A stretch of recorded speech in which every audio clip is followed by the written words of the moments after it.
Good evening, everyone. Sorry about that. In accordance with Section 5 of the Open Public Meetings Act, be advised that a notice of this meeting was made by posting on the bulletin board in Town Hall and forwarding to the officially designated newspapers that this meeting would take place at the Milburn Education Center at 7 p.m. on September 2nd, 2025. Meeting details and the draft agenda were also posted on our Township website. Please stand to salute the flag.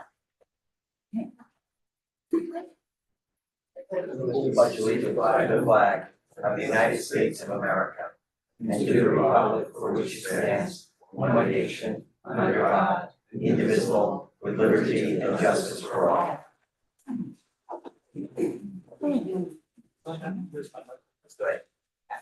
Just say my microphone.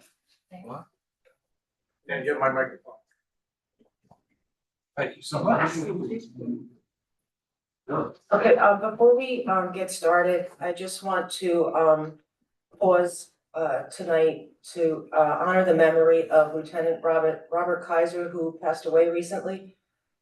His service and commitment to our community will never be forgotten. Let's keep the Kaiser family, friends, and his family at the Milburn Police Department in our thoughts and prayers. So let's just join in the moment of silence just to remember Lieutenant Kaiser for his life of service and devotion to our town.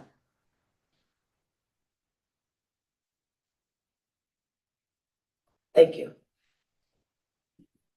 Roll call, please. Deputy Mayor Cohen, Here. Mr. Cosgrove, Here. Mr. Sacramenti, Here. Mr. Stoller, Present. Mayor Romano. Here. Thank you. May I have a motion to approve the agenda? So moved. May I have a second? All those in favor? Aye. May I have a motion to approve the August 12th, 2025 Township Committee minutes? So moved. May I have a second? Second. All those in favor? Aye.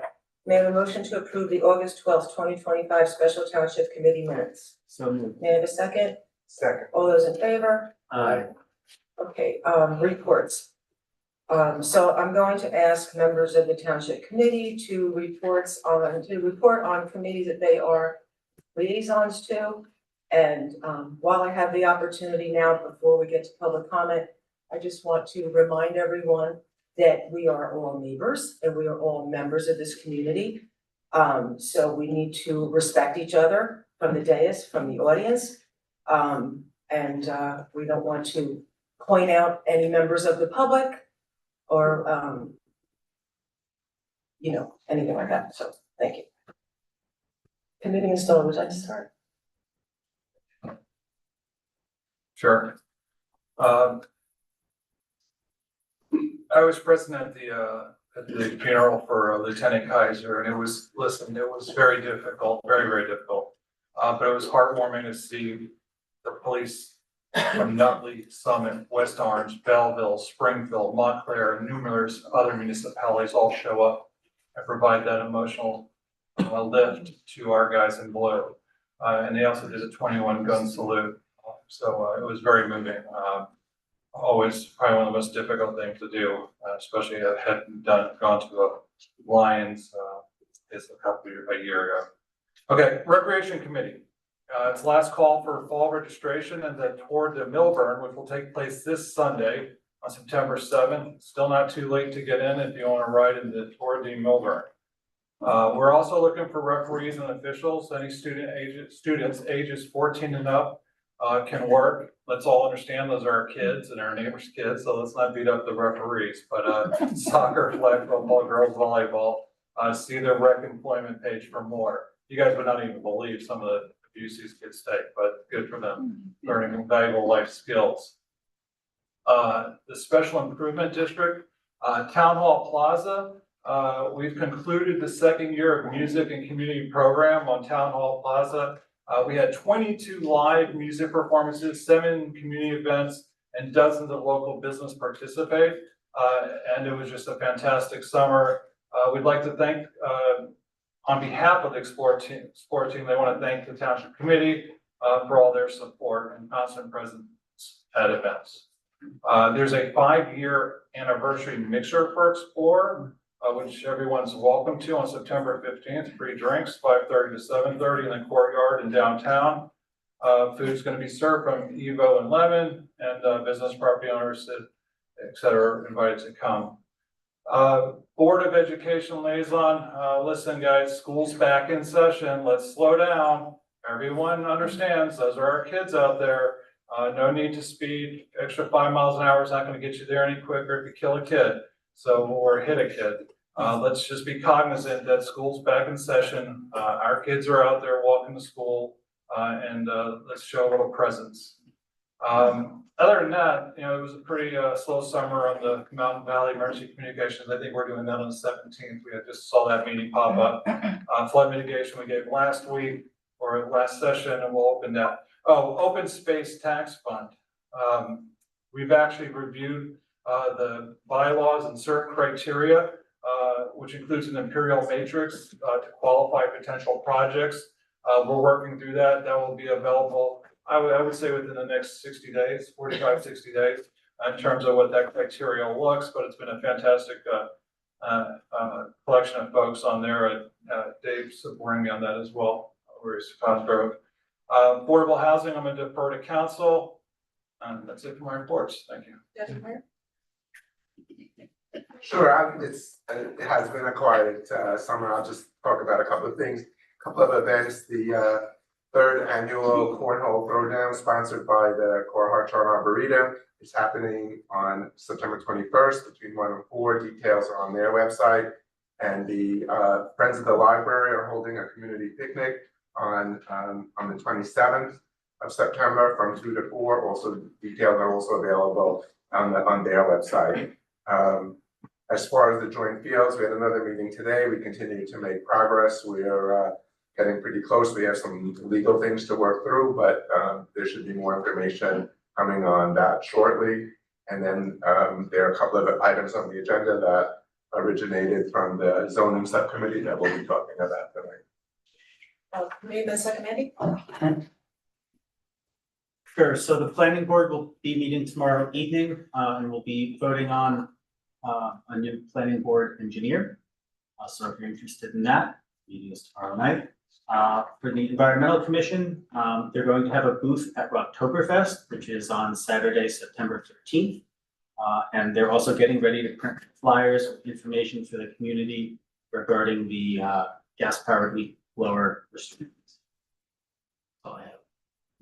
Commander Cosgrove? Thank you, Mayor. An update on the Historic Preservation Commission. They have a meeting this Thursday, and one of their main topics this Thursday is going to be designating the railroad bridges that go through town, the New Jersey Transit Railroad bridges, as historic elements. So, thank you. So be there if you're interested. I just want to add real quick, that funeral was a touching and emotional send-off. I've never seen anything like it before. And also want to thank Explore Milburn Short Hills for an incredible summer at Town Hall Plaza. Just a few brief updates. We're wrapping up our 2025 road projects. As many have seen, those are being paved. PSC&G now is about to start their milling and paving projects. That includes, I think, starting on the 8th, this is up in the section of Rolling Hills, Sylvan, Holly, Hickory, Westview, Long Hill Drive, Oswego, Deer Path, Tioga. So quite a few roads that have been impacted by their work. I guess that was winter and spring, will be milled and paved. And just an update that we've started the work at the Greenwood Ridgewood area for the drainage improvement. And we're continuing to work through the Gilbert Place Pump Station improvement as well. So just those brief updates. Mr. Kennedy? Thank you, ma'am. I have no report tonight. Thank you. Public comment. When invited to speak to offer your comments, please come to the lectern. Clearly state your name and whether you are a Milburn resident and or property or business owner. Please do not provide your full address. Seeing our meetings are recorded and readily available to the public. To help facilitate an orderly meeting and to permit all to be heard, speakers shall limit their comments to 1 3-minute session. You will be prompted when there's 30 seconds remaining. A reminder, this is not a time for dialogue or to debate a matter. This is a time during our business meeting for the public to offer comments. I will now open public comments. Well, good evening and happy almost fall, I should say. Welcome back to the community and happy opening of schools. I think Mr. Stoller said it well. I'm Jamie Srudo, by the way, I should state that, I'm a lifelong resident, and Milburn High alum. And so our schools and our safety of our children are critical at the beginning of the school year, during the school year, after the school year, throughout the school year. And in particular, we've been hit with massive development throughout the township, overdevelopment. And so I'm really happy to see the pedestrian safety measures on the agenda, in particular on Chatham and Woodland Road. I drive on that street, I walk on that street almost every day, get gas on that street, slice of pizza, etc. on that street, ride the train. And as a result of the overdevelopment, we've been faced with a revised crosswalk and lighting that is not sufficient, especially as the time of the year changes. So I'm really, really happy to see that. And that's a really important thing that we all need to keep in mind in all of our neighborhoods where we can continue to, whether it's landscaping or making sure our sidewalks are cleared or managed, really, really critical for commuters, for students, for anybody, and that's all about quality of life. I also just want to highlight, since summer was, in a lot of different respects, National Night Out, and of course, my hearts and prayers always go out to our men and women in blue. We had a couple of township residents participating in those services as well, from a music standpoint, which is really phenomenal. And I know Dan Cannon will be up here in a little bit later with other kudos to some of our scouts and young leaders. Also, just a huge push, right? Rocktoberfest is Saturday the 13th, just around the corner, and the committee, as Carrie's in the audience, I want to steal her thunder, but really, really awesome, spectacular 10th year coming to fruition. And I encourage the entire community, there's still time to donate and to support and to sponsor. And it's all about fellowship and community and engagement. So just want to say that, happy fall, stay safe. And as always, it's a great day to be in Milburn. Just to say that in the announcements at Milburn High, let's keep our students safe so they can say it too. Thank you.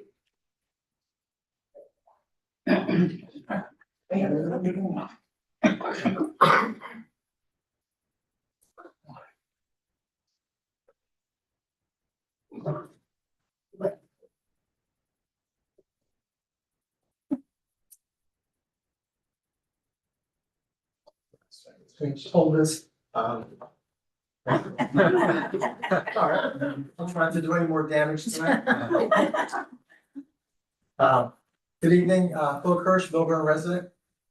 At the last township committee meeting, Dr. Franklin made a public comment alluding to the idea that we here in Milburn are inextricably part of a greater whole. And I wanted to add to what I think is a very valid thought. Beyond Milburn first, Essex County first, or America first, even as we sit in a fortunate community gated by economic prosperity, we are, like it or not immune from crime, disease, climate disaster, or other misfortune. And beyond any moral issues, we are irrevocably part of the larger world. We take from it as we commute to our businesses or bring in our foods, and we give to it in our labors and taxes. And it is easy, in fact natural, to sometimes focus on our own needs and interests to the exclusion of those we might see as being outside.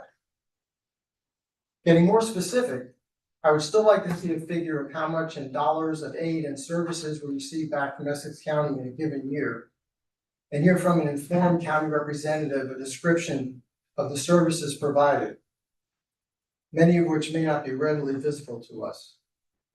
And dare I say that we might be more concerned about the billions of already legislated federal dollars that are being frozen or rescinded from our state than about a perceived county shortfall.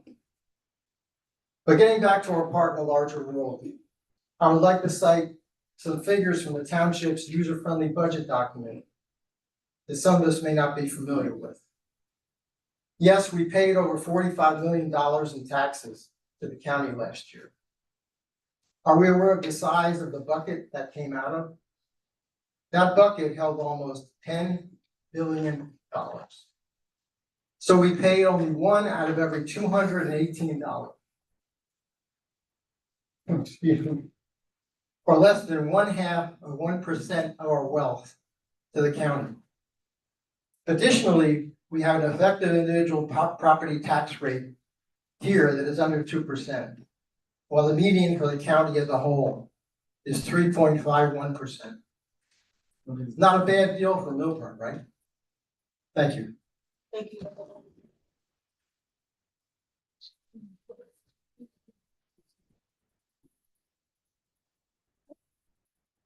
It wasn't me. You got the charge for that.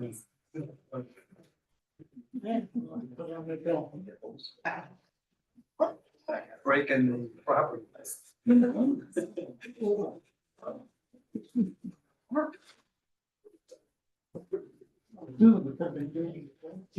Yeah. Good evening, my name is Jeffrey Phil, I live in the poet section. As my custom, prior to this meeting, I emailed the members of the TC, and various other public officials, heads up comments and questions regarding tonight's agenda. And I wish that some of them would have been answered prior to citizens' comments for that to raise them. My comments right now in this session will be based on the consent agenda. And look at the bill list. The questions I asked, like why haven't municipal attorneys May, June, and July time summary been put on the bill list? No. Also, there's a $790,762.47 capital improvement assessment payable to the joint county improvement authority. How is this reserve funded? Was it paid by bond proceeds, or do we fund it out of our budget? Because there's just there seems to be inconsistencies within our audit and our annual debt statements. Also, who's our joint county representative? Does that person receive an extra stipend for serving on that council? Regarding the SID 150,000 Main Street, New Jersey conduit MOU resolution, I think the public should know what are the boundaries of our designated Main Street, New Jersey entity. Is it limited to the downtown business area? And the bids, I'm trying to understand how this works. Because will the bids be subject to the DOPCO prevailing wage requirement? Because when you read the MOU, it sort of indicates that this is the first time the SID has gone out for bids. I don't believe that's correct, because when they did the Morris Avenue improvements, they did the work, didn't come out to us. Who has the responsibility to monitor and approve the work performed under this grant? Will it be the city executive director or township engineer? Because there seems to have been a problem on Campbell Road where we had to do a do-over of the street work. So I think it's very important to understand who's going to have responsibility for monitoring the work as it goes. And will there be a surety bond guarantee the work so we don't have a problem? As to the non-employee MOU approval resolution, how many employees are we talking about? And I don't understand why we can't have a chart to figure out how many employees there are, what is the additional cost and benefits over the time. Finally, there's a resolution regarding our JIP. I think the public should understand what is our deductible, because I have a friend who's very involved in Spotswood and their JIP has run out of money. And I think it's very important that we understand the deductibility and solvency of our JIP. Thank you.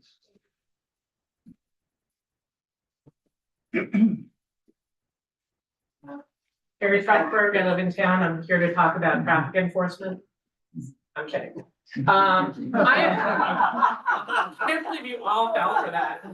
Our October shirts were all dirty. So I'm just in a Milburn shirt. I don't have to sell you guys on Rocktoberfest because it is like literally the greatest event in town ever. We love 4th of July, we love Winter Walk, and we love things like that. But Rocktoberfest is really special because it gives back. It gives back to our kids, it gives back to our schools. I think you guys, if you're here, you're smart enough to know about budgets. And our budget pays for salaries, it pays for benefits, it pays for some of the maintenance of the buildings.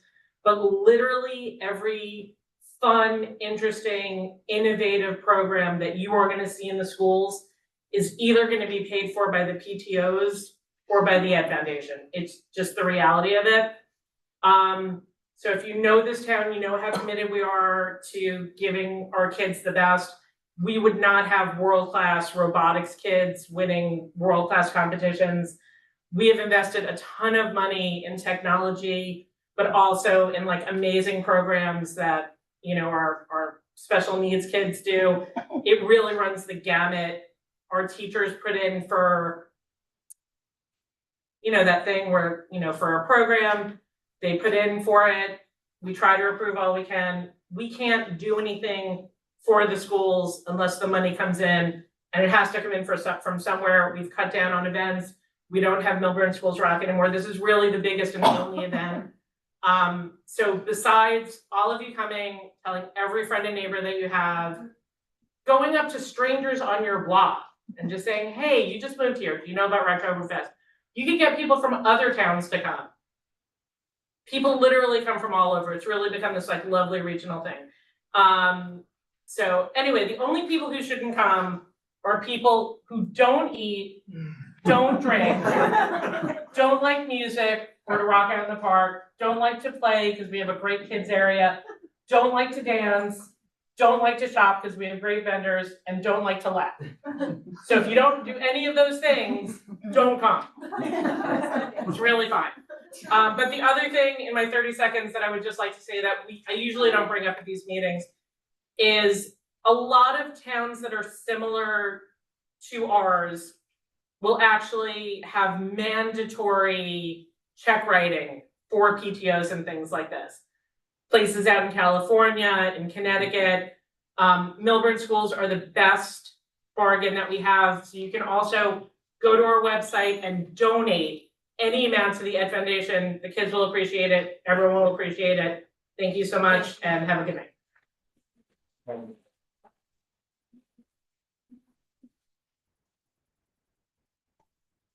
Good evening. My name is Penelope Brazell. Oh, and I'm Genevieve Brazell. We are both students at Milburn High School and proud members of Scouting America Troop 19 from St. Rose of Lima Church. As you may know, Milburn Township 250th anniversary of the United States Celebration Committee is organizing events to honor our country in the years leading up to July 4th, 2026. We have the privilege of leading the kickoff program on Wednesday, September 17th at 7 p.m. Under our leadership, we are coordinating a program called Voices of Freedom, a public reading of the United States Constitution at the Bauer Center in Taylor Park. Joining us will be fellow Milburn students, scouts, and the interns of the Milburn Short Hills Historical Society, all taking part in this community celebration. We would like to warmly invite members of the Township Committee and the greater Milburn community to join us in this living tribute to document that to join us in this living tribute to the document that continues to guide our nation and uphold the ideals that secured our freedom. 3 copies of the Constitution will be distributed to all attendees, and we look forward to seeing the entire community there. Thank you. Thank you, girl. Thank you.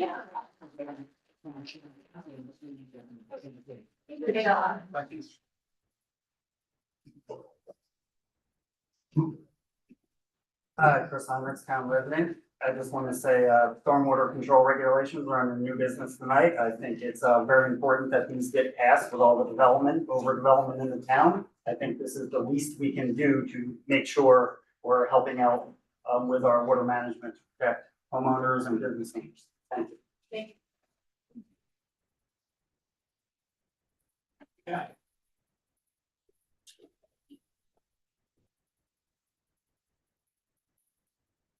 Charlie Van Vera, 48-year resident.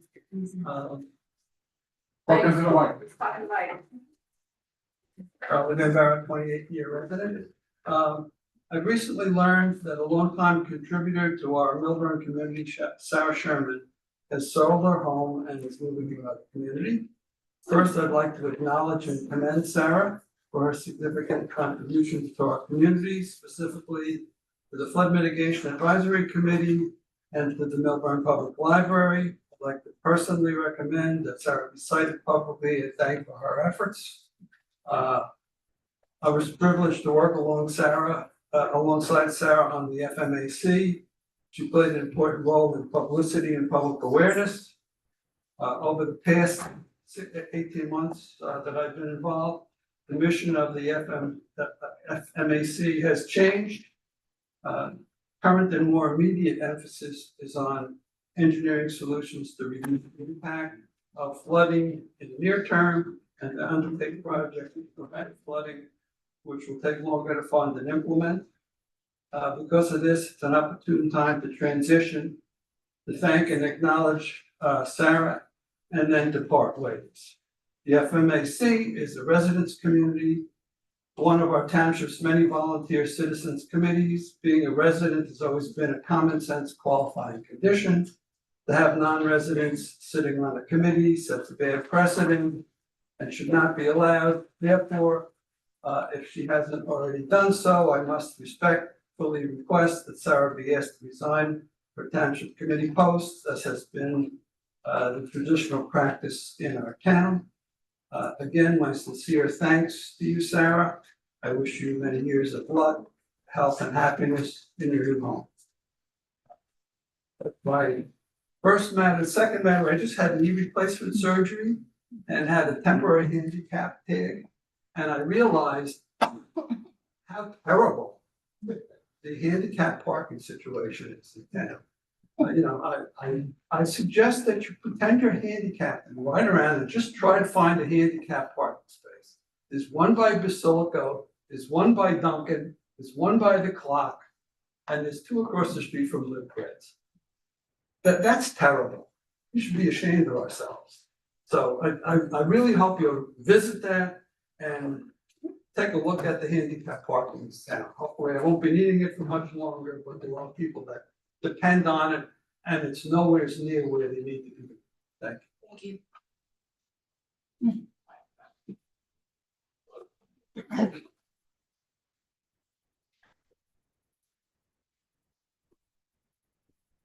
How you doing? Ricky Cyber, 25-year resident. It was a good summer. I went to a lot of the town plaza music nights. Next year, let's do popcorn, please. Get a popcorn thing. They'll make it a little bit more exciting.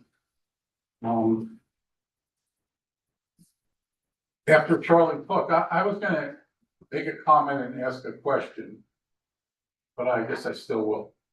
So I was appointed to be on the Senior Citizen Advisory Committee by the Township Committee members for a 1-year term. It was extended a second year. I enjoy going to the meetings. I probably was appointed because I was a resident of the town. If I wasn't a resident, probably wouldn't have been appointed. So I was going to ask what the rules are about being a member of a board or a committee. Do you need to be a resident of the town to be on a board or a committee? And if so, let me know. And if not, I'm interested in hearing about that as well. So if I decided to sell my house and move, which I'm not, I'm dying in my house, but if I was, would I have to resign from my post on the Senior Citizen Advisory Committee, or would I be able to serve the rest of my term, even though I didn't live in town anymore? That's it.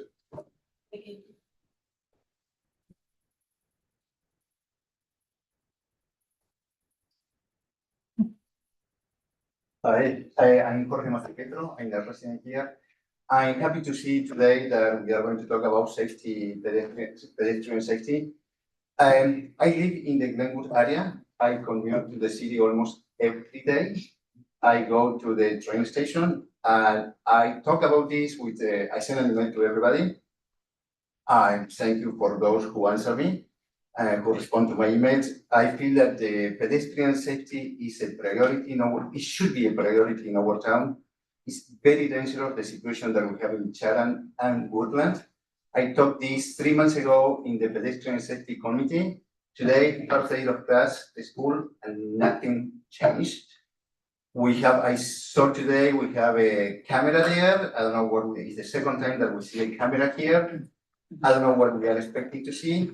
I see that the town put place some flags and some instruction to cross the sidewalk, which is unbelievable. I don't know if we are expecting the kids or anybody. I need glasses to read the instructions, so I couldn't read the instruction.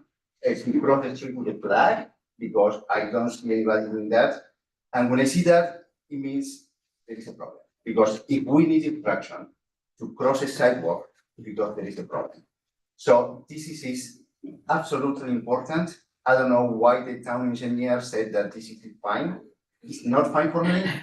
I work in this field, and during the planning board 2 years ago, 3 years ago, whenever was that, the condition of the approval, and I have here the resolution, condition of approval was to keep the sidewalk open all the time. The sidewalk is closed. I understand why it's closed because I work in construction, so I know that sometimes we need to close sidewalk. But there are ways to solve the problem, and it should be paid by the developer, not by the town. So I don't understand why we don't do anything. They were talking about Oktoberfest, and they didn't mention about Tour de Melbourne.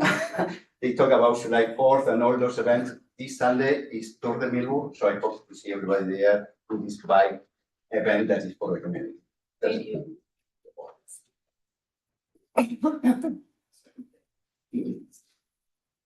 Hi, Diane Eglow, town resident. Just a few points. Why is the planning board getting a new engineer? Alex, any update on the crosswalk at nodding, so that's good, Ivy and Ridgewood. I put on the SAL portal hoping to have the word stop on either end of Beach Terrace. I want to thank Tom Doty for approving that. I hope people will slow down the South Mountain section. I was at Town Hall Plaza Friday night, you were passing out surveys. And I did put, I think it would be a consideration to maybe move the music down towards Milburn Avenue, because once you leave there, you don't know that there's music all the way at the far end of Town Hall Plaza. So maybe if you moved everything towards the avenue, people walking at Haagen-Dazs or wherever they are would actually see there's something happening there. Any update happening at the entrance of Taylor Park on Milburn Avenue? I know that had been approved, I thought. Okay, that's it. Have a good night. Thank you. Anyone else before we go online?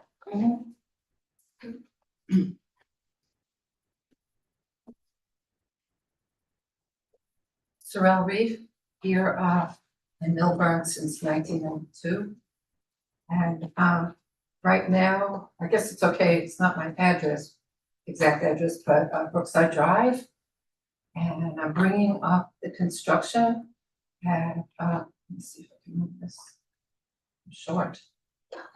About the construction that's taking place at the Paper Mill Playhouse and the parking lots that are being combined across the street. And in no way would I ever say that the Paper Mill Playhouse is not extremely important to the town. And I also think local neighbors are important as taxpayers and as people just living their lives. And there are some ordinances that don't seem to be taken into account or abided by. And some of them are listed in the municipal codes. And I have here mostly 3.8, 1, 2, 3, 4, 5, 6, on and on.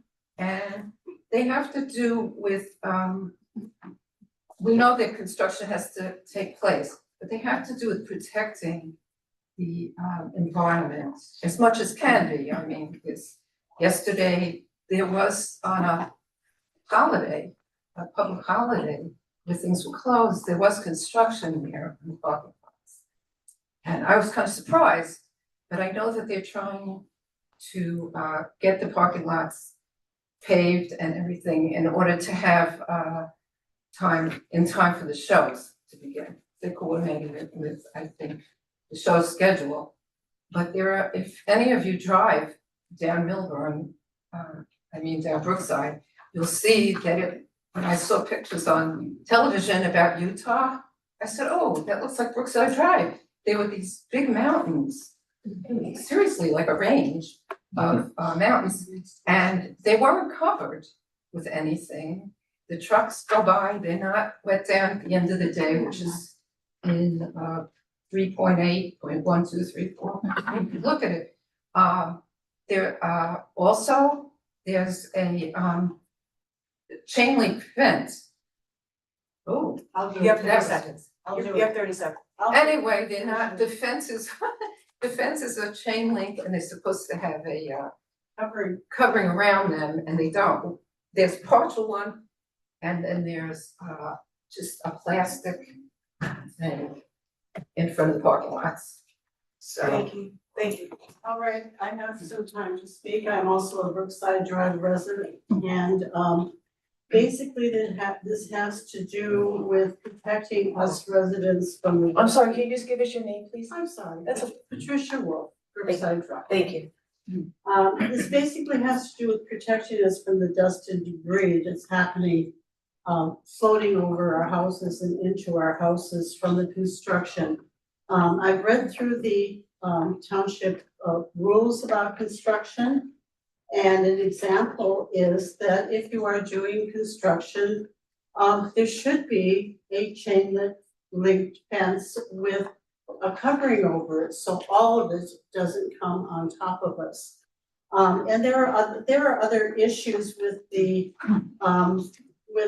construction that are very hard on us residents, and we brought this up a couple years ago when the expansion was discussed with paper mill. And we did complain, and they told us that it was the township's responsibility to make sure that the construction was safe. And it seems that we have contacted persons about it, but nothing happens. And it's very upsetting for us to live there right now. And if the person who's in charge of the construction would read the rules to protect us, it might make our lives a bit better. Thank you. Thank you.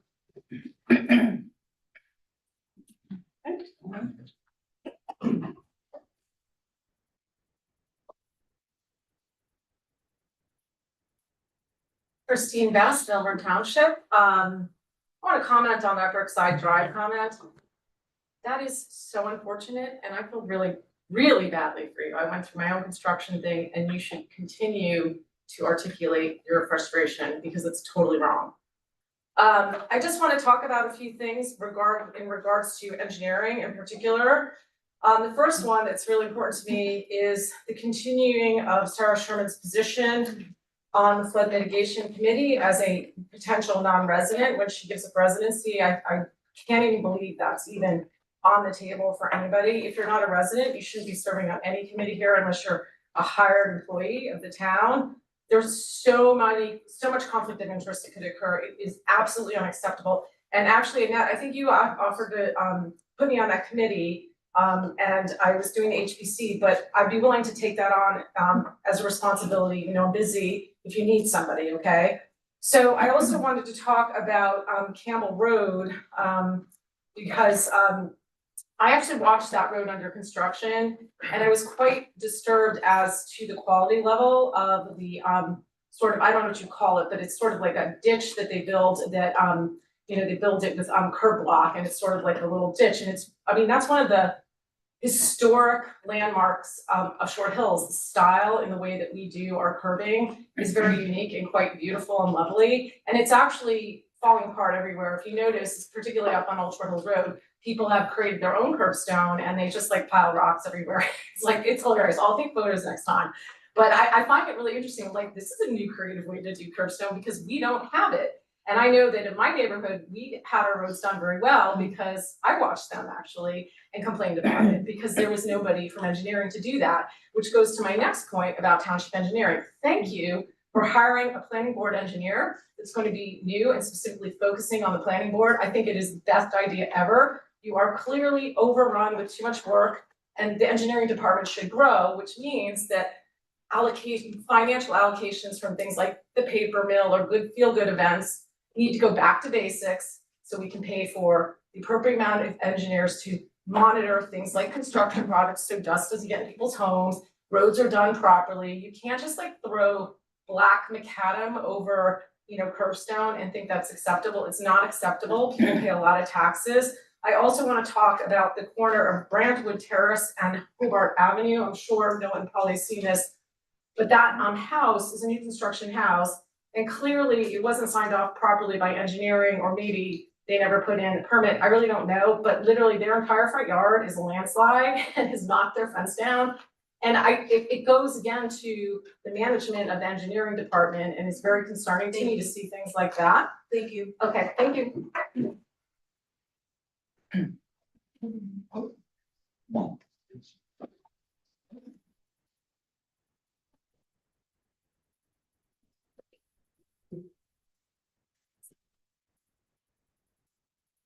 Harry Heller, resident. Alex, if I may, just on that same comment, I think you know that I brought that up a long time ago, maybe that could be addressed, that land is still sitting like that on whatever. Resolution 25218 tonight on the liquor license for the Short Hills Mall, which is the only one that's eligible for it. I don't believe the wording is correct or the intent of this, where it says be it further resolved that the request for proposals. Without the landlord's permission, there are no proposals. The landlord is the mall. So the mall is going to be the applicant. There can't be applicants without their approval. The intent of this legislation by the state is to get 2 more liquor licenses in malls. Really we're not looking to, we would like to get the mall to give up 2 licenses if we give them 2 licenses. I don't believe that will happen. What really should be happening in the legislation within the state is whether Livingston, Milburn, Wayne, Bridgewater, all the many towns, Wayne, Willowbrook there, is to get the downtowns who have lost, I believe we've lost 4 licenses, 5 licenses to the mall, I'll stand to be corrected, is to get 2 licenses into downtowns. Not to position this in such a manner that we're going to entice the mall in some manner, maybe, to sell us 2 of their licenses, or these 2 licenses, which are legislated under the state guidance, to be issued by us. All right. I'd like to comment on that later, but maybe this could be explained further before you vote on it. I would question that. My second item for now, Explore. Right. I've remained quiet for the better part of a few years. Explore is not doing what Explore is supposed to do, which is the special improvement district. If those don't know, either in residents or on the board, you go on their own website, the amount of vacancy in the downtown is growing. On the Mars Turnpike, up in Milburn Avenue, they're not doing business attraction. They're not doing business retention. They're special events in their marketing. Steve is very, very good at this. We're unsuccessful in what we're doing. The special improvement district should be doing things to change and better the downtown. The original 1991, 92 statute in the state. The vacancy is going to continue to grow. I'm also a property owner, as many of you would know. We're going to have more vacancy. We're not competing well. The deli's doing well. It's on my property. Tenants are doing well. Live Bakery is doing well. Retail, we don't have traditional retail. Right? Hardscape retail is hard to attract. We have a lot of small space. We could be doing better. Explore does not market office space. They more recently are, probably because of my criticism. We have a lot of vacant office space in town. That's where our customers come from. Thank you.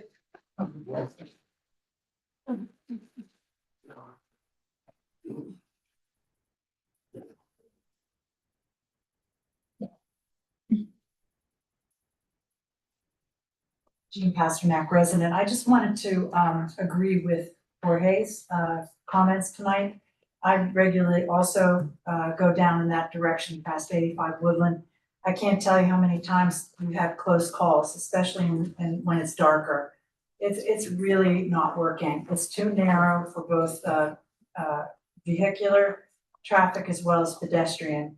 I'm just waiting for the time when I get hit or a person gets hit. I can't tell you how many times I haven't seen someone coming from the train, you know, in their dark clothes, all of a sudden there they are.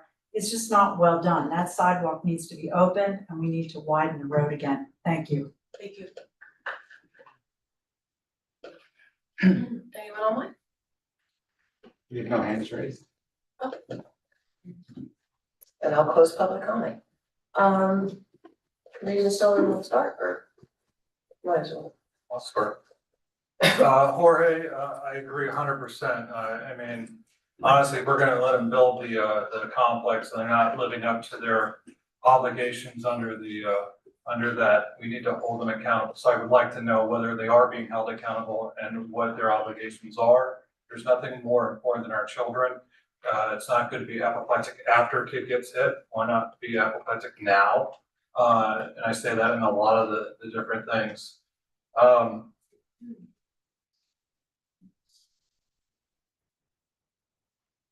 Diane Eglo, the music being moved down. My big suggestion was we should put bottle openers on the gazebos. So yours might be a little bit better. We'll go with that. And then also too for Patricia and Cyril for the paper mill. I think we should, at the very least, we need to understand whether those fences, I guess National Rental Fence is the big one in the business that does it, has the coating on it. So we don't want dust traveling across to residents' properties. And Carrie, Mr. Heller, we had the same thoughts about the liquor license. I think it's not only to entice, but we've had discussions, and I'll let Alex explain that as well. Sure. You know, I also live in the Glenwood neighborhood. I think, I'm anxious to hear what we can do to improve that situation. And I'm also a pedestrian, actually, not a driver. So it is dangerous there. It is a big construction project in the middle of a very congested area. So it'll be interesting to see what we can do to make that better. For the paper mill, you know, we clearly need to send a code officer over there to take a look at what's going on. No one wants to live across the street from a construction site, and when that happens, you need to be protected. Lastly, Mr. Bamber, the handicap parking, I think that's an endemic problem all over the place. Actually, my wife recently broke a bone in her ankle, and we have a handicap parking for her car. And I was astounded at how few, but it's everywhere. I mean, we went to Costco, which I know is not in Milburn, of course, but the number of handicap spaces there in a parking lot of that size was minimal. And of course, they're always taken. So I'm not sure what we can do with that, but certainly some analysis needs to be done to improve that and make more of that.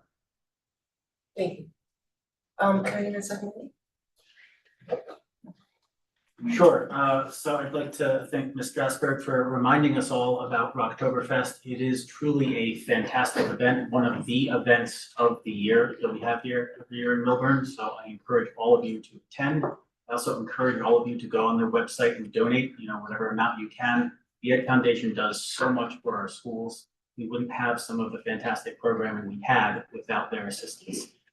So I encourage everyone to participate and enjoy Rocktoberfest. Mr. Bambera, I couldn't agree with you more. I think that if residents that are on boards and committees move out of town, then they should resign from said boards and committees. I think there are plenty of residents in town that would love the opportunity to join the flood mitigation committee or the library board. So I think it would only be fair for Ms. Sherman to step down immediately if she has not done so already. And we actually are going to have an item under new business tonight to discuss advisory board regulations, because I feel strongly that it should be a regulation across the board for all of our committees that you have to be a resident in town.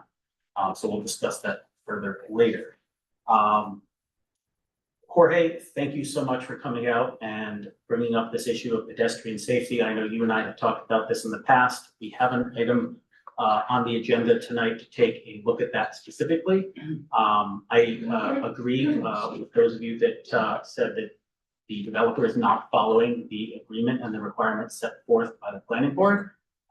It seems to me the sidewalk should either remain open or we should have a temporary sidewalk that's protected from, the debris and whatnot on the same side of the street as the existing sidewalk. It's totally ridiculous that people need to cross the street, use the temporary sidewalk, and then cross again. It just doesn't make sense. So we'll talk more about that later. I'm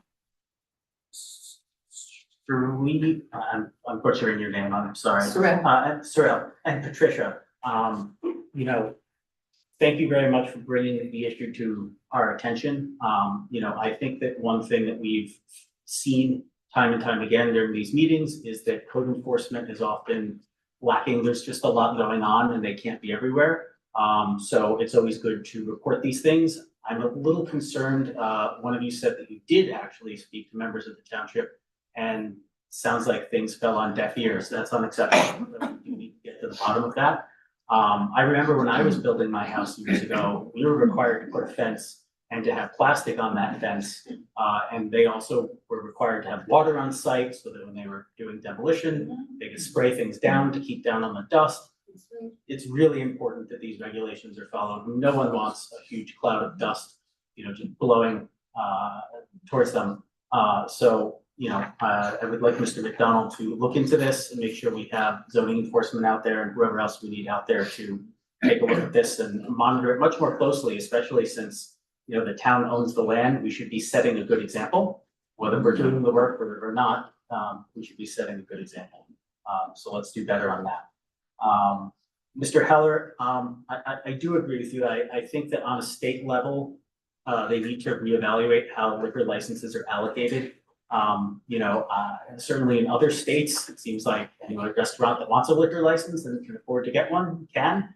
That's not the case in New Jersey. I think it does hurt some of our restaurants in town that they don't have those licenses. And I believe the impetus for the mall getting those special licenses is so that potentially they could, sell the ones that they have, so that they could be used by businesses in town that would benefit from them.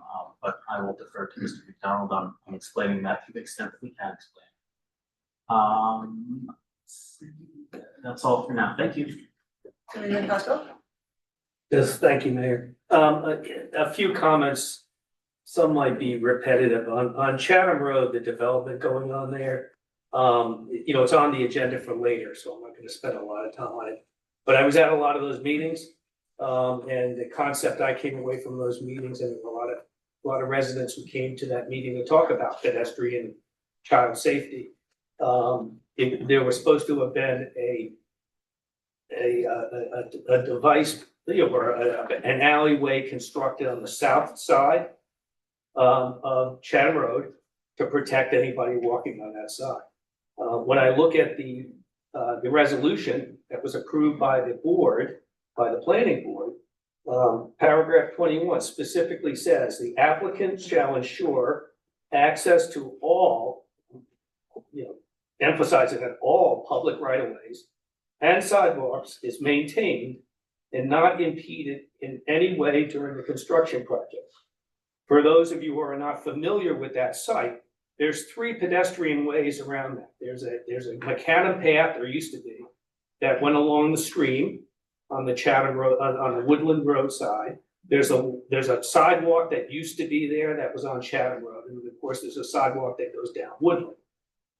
The developer, for some reason unknown to me, has blocked all of those off completely, and they're gone. And my understanding is this project's not gonna be finished until about 2026. So we're not looking at a temporary inconvenience that's gonna be resolved. And I'm curious, actually, who at the town approved a complete divergence from what the planning board decided belonged there.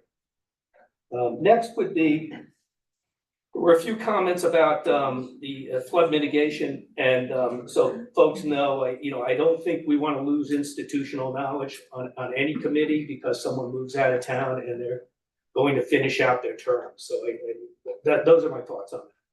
Thank you. Actually, let me go first. I just want to add on what Committeeman Cosgrove said as far as our advisory boards. There's no maximum number of people that serve on these advisory boards. So yes, she is stepping down, plans to step down at the end of the year, but we didn't, when we do the advisory boards in the beginning of the year, we don't leave anyone out of advisory boards. So boards like the flood mitigation or local assistance or senior citizen, everyone that wanted to be a part of it and art advisory was put on it. And also, these volunteers spent a lot of time on these boards. They've lived here for a very long time. And I think we should at least give her the respect of letting her finish her term. Woodland Road we'll talk about later. I just want to mention the flags. They're on in Springfield. I've seen them on Mizell Avenue and they work very well. The kids use them very well. So just wanted to give that a try. And the liquor licenses, I guess we're gonna talk about too, but okay, that's all I have. Mr. McDowell. Thank you. I guess I'll just go through a few, I'm not gonna comment on China Woodland as we're gonna have that discussion later. But I will offer my thoughts, to the committee on that. As it relates to the joint meeting, of Essex Union, which is the township sewer, that goes through the budget. It's an in and out on the budget. JIF resolution, the township, as far as deductibles and go, if anybody has a question about that, they can certainly email us. I think, it does fluctuate at times depending on our losses and depending on, where the township stands. But this is a renewal that is done every 3 years with the joint insurance fund, which certainly has been beneficial to the municipality, not having to go out for private insurance, whether it's the liability, PL, POL, workers' comp, et cetera.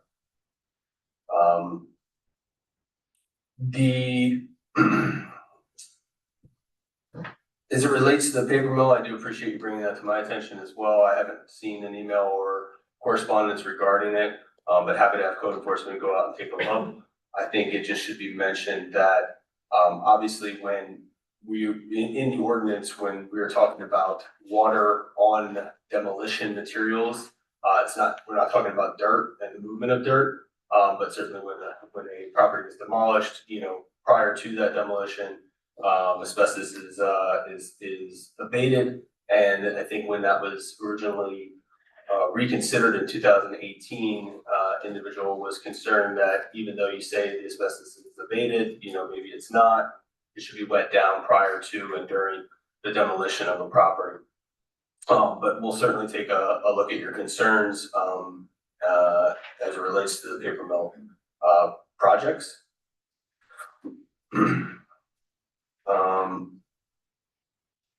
Just an update on the crosswalk.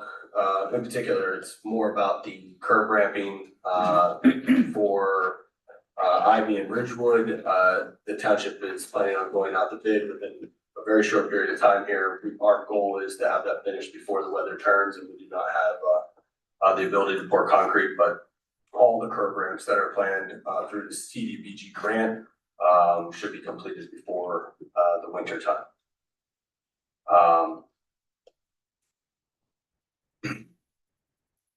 Mr. Heller and Ms. Best, we'll take a look at Brentwood and White Oak Ridge Road is what I think Ms. Best meant at that time.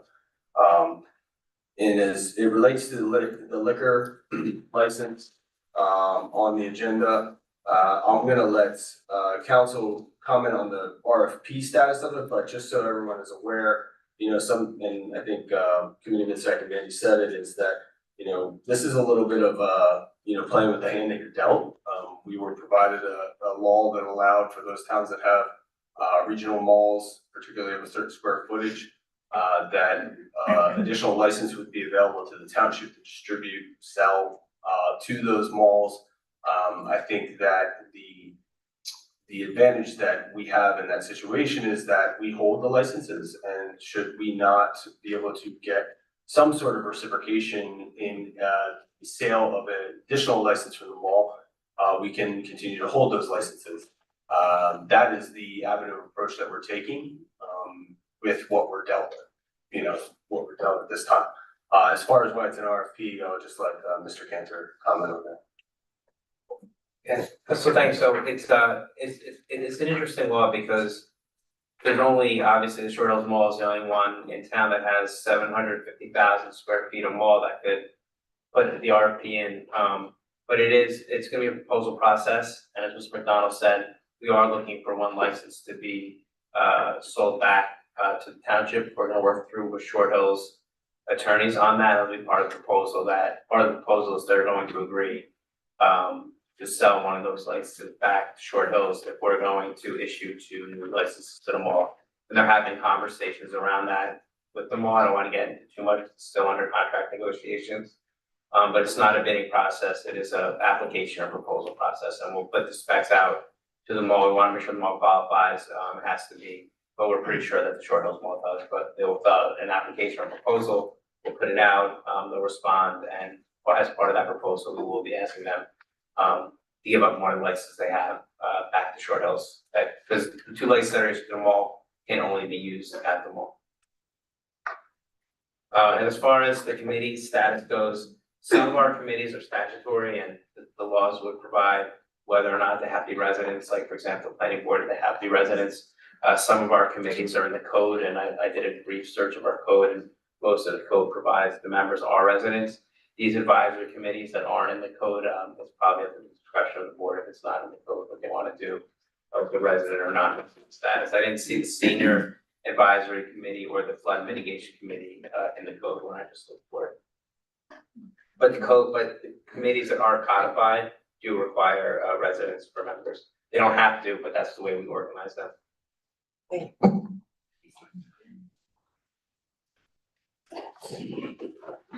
The Township Committee will now consider consent agenda resolution.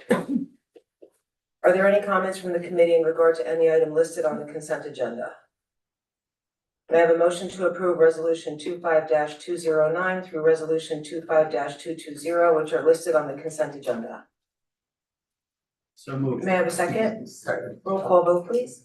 Deputy Mayor Cohen? Yes. Mr. Cosgrove? Yes. Mr. Sacamandi? Yes. Mr. Stoller? Affirmative. Mayor Romano? Yes. Deputy Mayor Cohen, you are scheduled to sponsor ordinance 2716-25. Before you do, I just want to let the township community know that Mr. Peddle is on Zoom, if you would like him to, provide any explanation to these ordinances.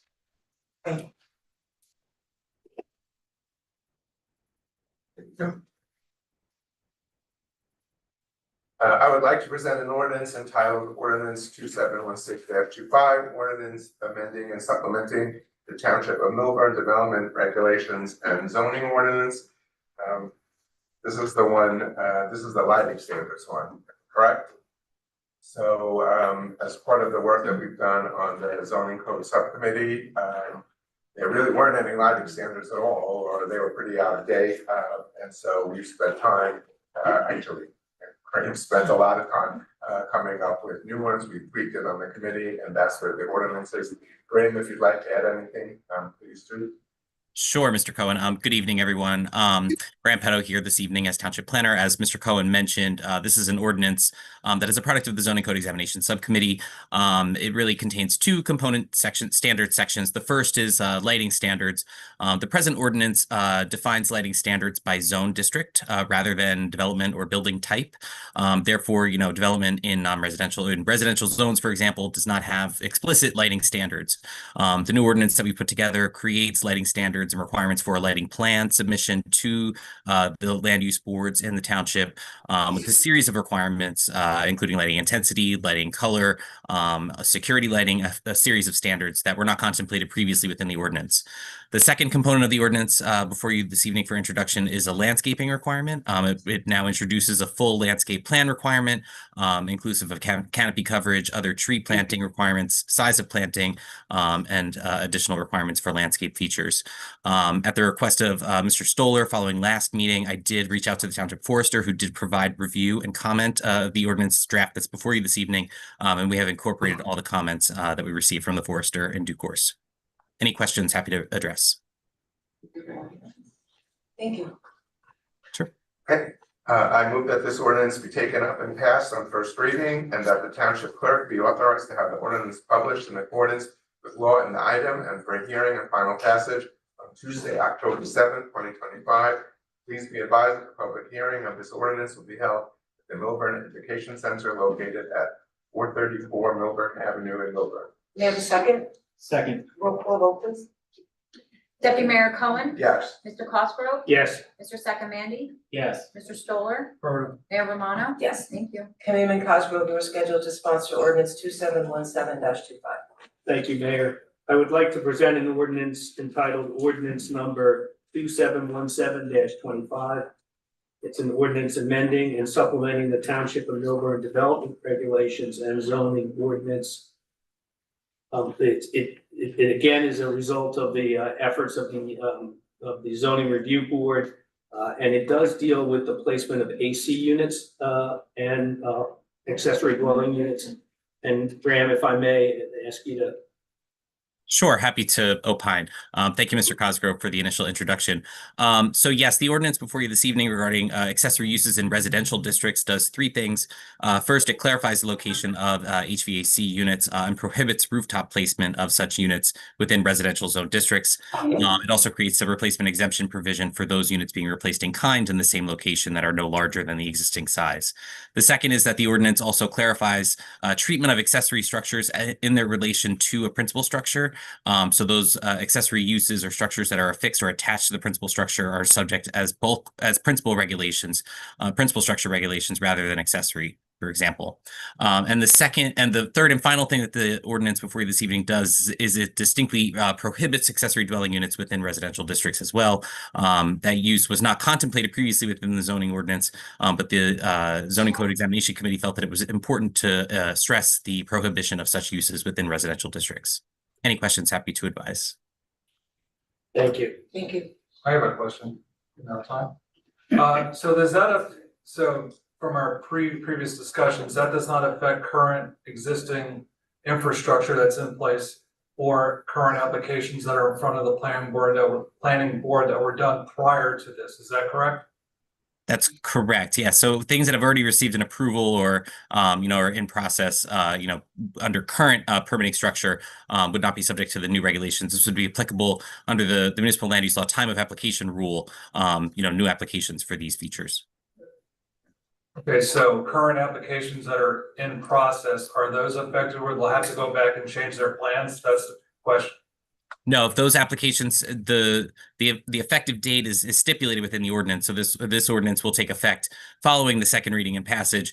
Any application that has made a filing preceding the date of adoption, whereby they've applied for the permits or applied for their approval, is subject to time of application protections in the municipal land use law.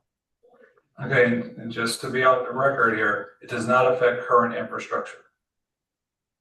When you speak to infrastructure, this is really speaking specifically to private residences, so not necessarily public infrastructure, yes. Mm-hmm. Thank you. Anybody else? I move that this ordinance be taken up and passed on first reading, and that the township clerk be authorized to have the ordinance published in accordance with law in the item, and for hearing and final passage on Tuesday, October 7th, 2025. Please be advised that the public hearing of this ordinance will be held at the Milburn Education Center located at 434 Milburn Avenue, Milburn, New Jersey. May I have a second? Second. Roll call vote, please. Deputy Mayor Cohen, Yes. Mr. Cosgrove, Yes. Mr. Sakamandy, Yes. Mr. Stoller, Affirmative. Mayor Romano. Yes. Thank you. Old business abandoned properties regulations. Mr. McDonald. Yes, I just wanted to put, the township committee had discussed this in a previous meeting, regarding increasing the fees on the abandoned properties ordinance. I think at that time, the committee asked me to go back and do a little bit of research, because there was a desire to, increase the fees even further. I provided that research to the township committee, and I believe, I would still conclude and suggest to the township committee that it not be increased any further than what was suggested in the original draft. Only because, certainly of just the sample that I've taken, we would still be, one of the more aggressive, if not most aggressive, community as it relates to these, fines or registration or fees. So I just wanted to make sure I provided that to the township committee. The Special Improvement District, Explore Milburn, Short Hills also commented on a few items. I think some of these are relevant, some of these are not necessarily relevant, or more just suggestions about use and enforcement of the ordinance. But wanted to ask the committee if they have any additional questions or concerns or recommendations on whether we could proceed forward with the ordinance. So can you just refresh everyone's recollection as to what the fee was going, the proposed fee was going to increase? Yeah, the proposed fee was going to increase from, so its initial registration fee of $500, that was gonna increase to $1,500. The next fee level was $1,500, that was gonna increase to $3,000. No, I'm sorry, but yeah, $4,500.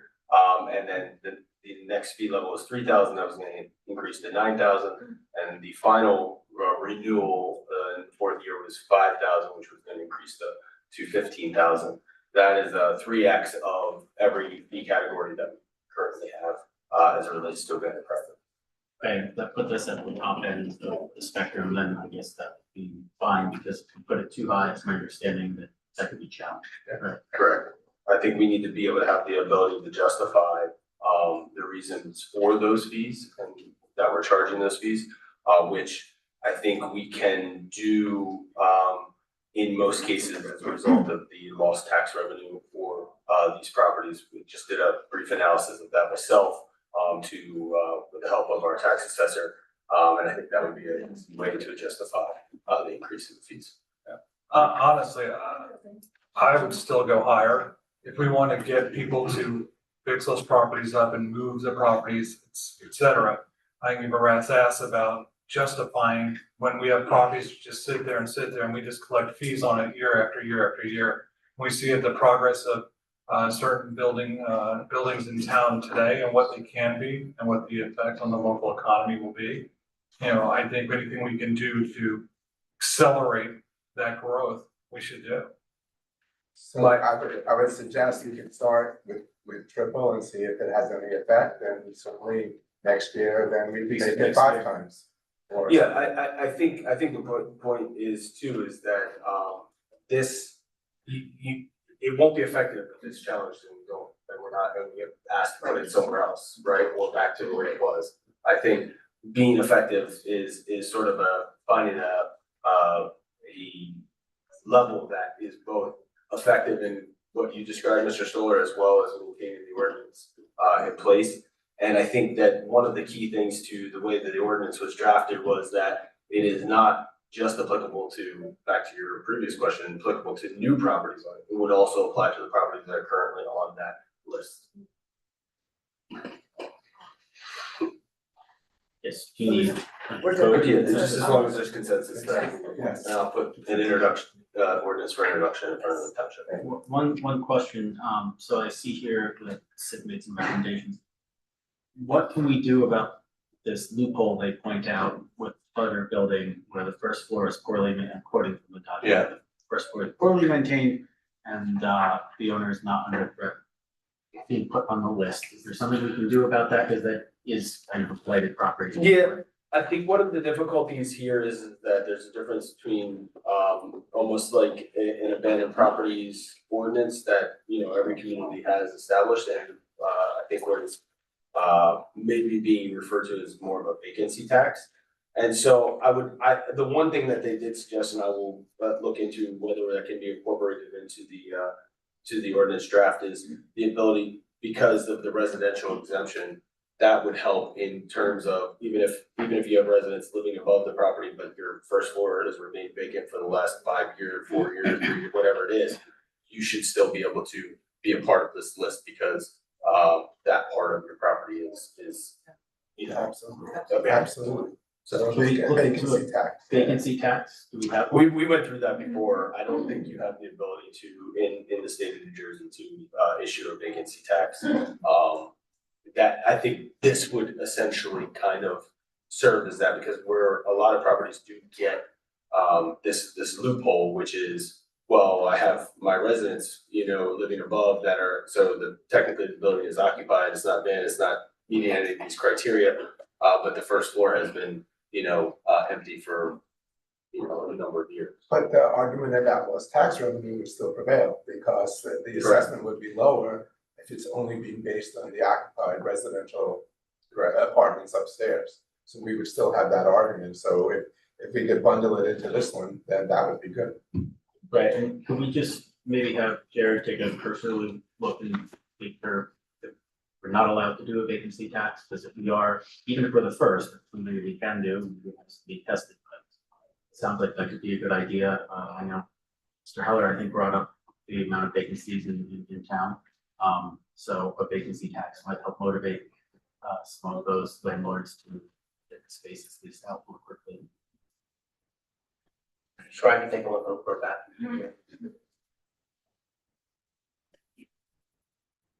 Okay. New business, stormwater control regulations. Yeah, this was just more of wanting to make sure that this got on the agenda under new business for township committee awareness, as well as public awareness, that the township is looking to increase the standards of its stormwater ordinance, but it has been suggested to us that we do it in a way that reverts the current ordinance to the DEP model ordinance, a simplified version of that, so it refers to the DEP ordinance, and then that we specify a safety factor of 2 in the ordinance, which would essentially, I think, to the point that was described, double everything, double the requirements within that ordinance. It's an easier way of doing it because part of the issues down the road will be the DEP is constantly changing the ordinance, and if we have the entire ordinance written out in our code, then we need to go through, and it is a ton of work to look back at what you have and what the changes are in the DEP and change the code as a result of that. Referring to the model ordinance and the statute is a far easier way to do that, and then applying the safety factor too. Also, just wanted, again, for awareness, because we had to provide that ordinance, that draft of that to the DEP. We have not heard comment back from them, but as soon as we do hear back from them, I want to be sure that we can get this on the agenda as an introduced ordinance. So. We have consensus then to move forward with that. Yes. Great. Yes. Good. And then second, the advisory board regulations. Okay, so this came up a little bit during public comment, but it's come to my attention that there are some boards and committees in town that don't have residency requirements written into them. You know, I disagree with what you said in that. You said that, you know, these are advisory boards and we just increase them in size at any time. Well, for example, tonight we just heard that Ms. Best would like to join the flood mitigation advisory committee. So are you gonna put that on for next meeting to add her? I really haven't thought about it. Well, you know, I if mean, you're we have gonna other keep, if boards you're we gonna keep can- Sarah on, then I think that would only be fair. If, as you say, that anyone that wants to be on these advisory committees can, because we don't have a cap, then anyone that wants to be on them should, right? Tell When your we- own words. When we do that in the end of the year, and the beginning of the year, yes, that's typically what we do. We did it with library, we did it with senior citizen. I mean, not library, we did it with senior citizen, we did it with flood mitigation, art advisory, yes. Okay, well, fact remains, right now, there's a bit of inconsistency, because there are certain boards and committees where there's statutory requirements that members reside in town. And then we have others that are not consistent, so I think we should have consistency, we should have a uniform rule across the board. If you're on a board or committee in town, you have to live in town. I mean, that just seems like a basic fundamental concept, and I think that's something that we should apply across the board. I don't disagree if we should have a rule that prevails for events just like this. I mean, Mr. Bambera, Charles did a great, you know, he respects her, he said how helpful she was, et cetera, but why should he have to say that when we can defer to something on the books that will regulate the situation? I think that's something, as we form, this committee reforms, that in particular, all the advisory ones, they form in January every year, and at that point, those are the people we would choose. But if somebody moves out toward the end of the year, it just doesn't make sense for the last 2 months to make that change. Well, what if they move out in February or March? If you don't have a rule, then you're not gonna have a consistency. So it's important to have a rule because these issues are gonna come up. When we had someone from the environmental commission that moved out of town, they resigned. And I believe that's because statutorily they had to, but we should have this uniform rule. Should apply equally. It's not about any one person. We should have a rule, stick to it. And now we've found an issue, and when we find issues like this, we should address it. So I would be comfortable having a rule that if it's anytime, if they move out, anytime after mid-year, then they can finish out their term, because these are all 1-year terms. I don't, to make someone resign for the last couple of months doesn't make a lot of sense. Well, and we also have to talk about the boards that have volunteers that serve on them that lived in town at one time, but don't live here anymore, like the library board. I mean, I keep saying library, art advisory and senior citizen. There are people on those boards, most of those boards are people that lived here for 40 or whatever years and moved, but still want to be part of it. So we have to take that into consideration also. Well, I mean, we could do whatever the group wants to do, but I'm just bringing that up.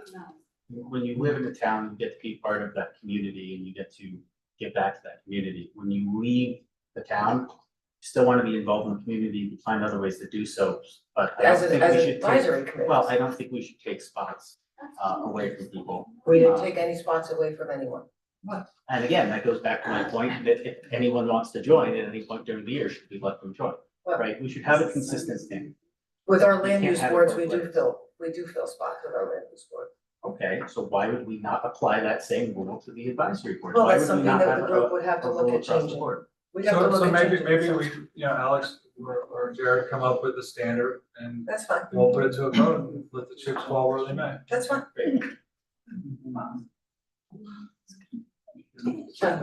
No, I don't. But I was just going to also suggest that given, I mean, I think there are certainly important things to discuss as really support. I would also just make sure that if Jared and I should be tasked with looking at the township's policy on attendance for those boards as well. True. And make it consistent among all of them. Sure. Of course. Yeah, So- I mean, for instance, we had a member of the environmental commission who was a student who didn't attend a single meeting all year according to the attendance records. And this was actually brought to the attention of the mayor early on in the year, and the mayor wanted to keep this individual on this board for reasons unbeknownst to us, and that we had the entire year where we were down one seat because the mayor wanted to keep someone who wasn't attending meetings on the board. So if we want to have an attendance policy, let's absolutely look at that and make sure it's applied consistently. Let's also make sure that we can utilize the latest technology we have available to us and allow those that might be traveling or away to attend meetings. Well, we don't have. I think you gotta be careful about that too, because that's fine, but if there's a consistent need to use electronic means, and particularly if, again, just by example, if it has to do with some sort of land use board, then I don't know if that is advisable or permissible.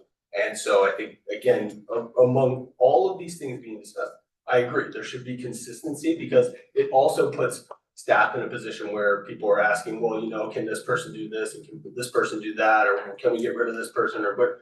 Having something that is consistent, much like the regulations that govern the township committee, and I think would be really helpful and good. The Zoom option is something certainly that could be done on the advisory boards, but I've been advised by the planning board attorney that it is not permitted on land use.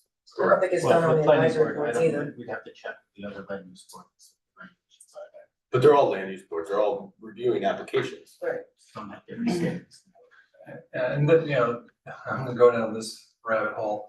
You have to have equitable, you were talking about the township committee. I'm a big believer that if you're on the township committee, you should be on some committees. We just came off of a period where we had a township committee member on 0 committees. I'm doing 7, 8, Frank's doing 7, 8, you guys are doing 6, 7, whatever the case may be. But there should be no one elected to the township committee. If you're willing to run, you should put in the time, understand the underlying fabric of this town and be as helpful as possible. I agree. I think that was a problem last year. I don't think. No, I know. Problem this year. But if you're gonna regulate it, Is there an attendance policy on those boards? I think the problem is that, there are, for some things, you can point to a statute or, Right.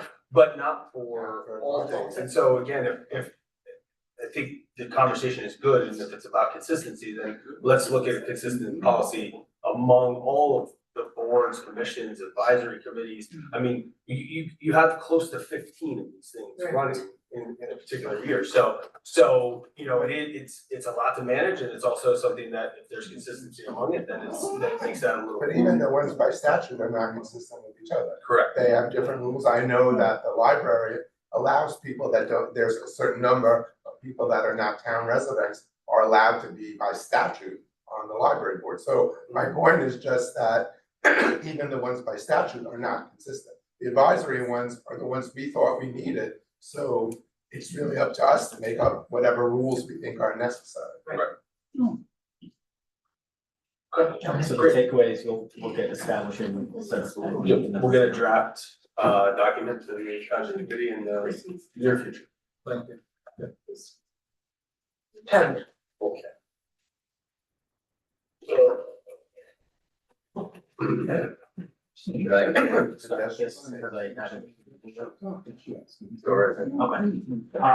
So I think we heard from some people what the problem is, and it seems like, there's a simple solution. One, we could go back to what the planning board came up with when they approved the application and enforce what they had in the agreement with the developer. That would be a simple solution. What that would do is, that would mean that we move the temporary sidewalk from the side of the street that it's on right now over to the same side of the street as to where the sidewalk was. And that will prevent people from having to cross the street twice to utilize that temporary sidewalk. I believe in the agenda packets, a diagram was provided.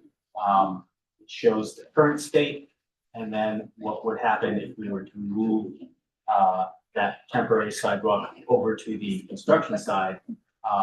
As you can see, it would make it a lot easier for pedestrians. So I think that's the obvious place to start. If you Easier move the but safer. sidewalk back to the other side though, it would need substantially more protection than that site is offering today. So it's not just, moving the cones over.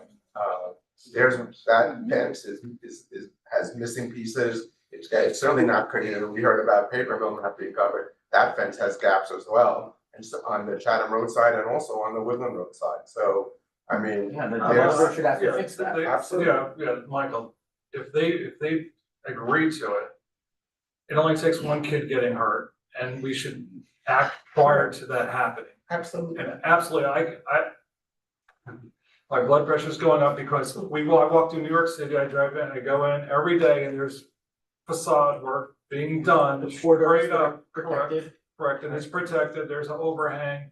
These guys can absolutely comply because they're building a nice project and on the Woodland project, right there, beautiful location, close to the train station. They can sure as hell come up with some money to protect our kids. If they don't, they're probably not the I know neighbors. you like to talk about kids, but it's everybody. Right. I mean, All right, I know there was a all right, day. kids, grown-ups, elderly, handicap, whatever you guys want to talk about. Before we get too far down, can I just offer some context as to why it is what it is, right?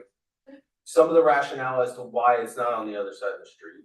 I think to also Committeeman Cosgrove's question is who authorized this, right? And what I feel like is obviously a public concern.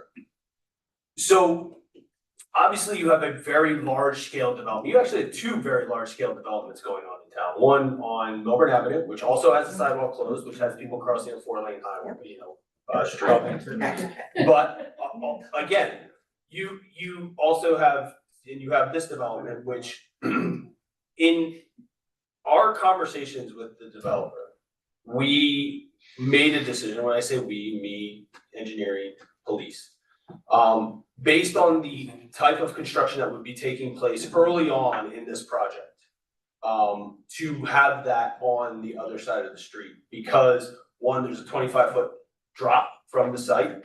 At this point, they have a multitude of utility work that needs to take place within that right of way, which will cause them to move back and forth between multiple configurations of this particular one on Chatham Road, because they're bringing in electric from that side, gas from that side, water from that side.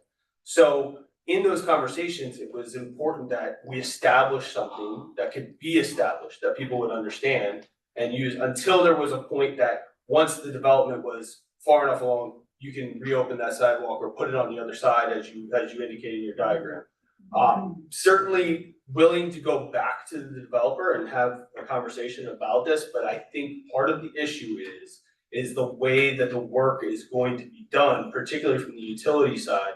And I don't know when that's gonna take place. I think that would probably be the next point is, well, you've got this situation set up and you don't know when this utility work's gonna take place. And so,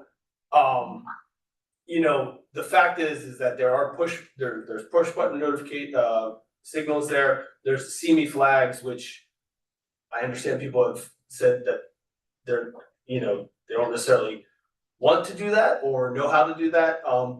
But certainly there are safety measures put in place, there's signage, things like that. Just providing you some background as to this, there's a construction site. I think we would get just as much consternation or similar consternation or some consternation from people that are walking right next to a construction site. Especially as those individuals start to, as the facade starts to go up. Again, happy to do whatever, but building a structure over it for them to take that structure back, to have to take that structure down while they're doing utility work, put it back up, and I think that is some of the concerns. I don't particularly. So what we're doing Cost now of the is, developer. we're trying to bend over backwards. Right. To be nice to a developer, who, by the way, sued the town at one point. And at the risk of our people. I mean, I don't know where this comes from, when we need a reset in town. Where we're looking out for residents. Yeah. And then these guys are set. Not developed. And if they have to block something off for an hour to put a sewer line in, they blocked the street off for a while to put the sewer line that's already in.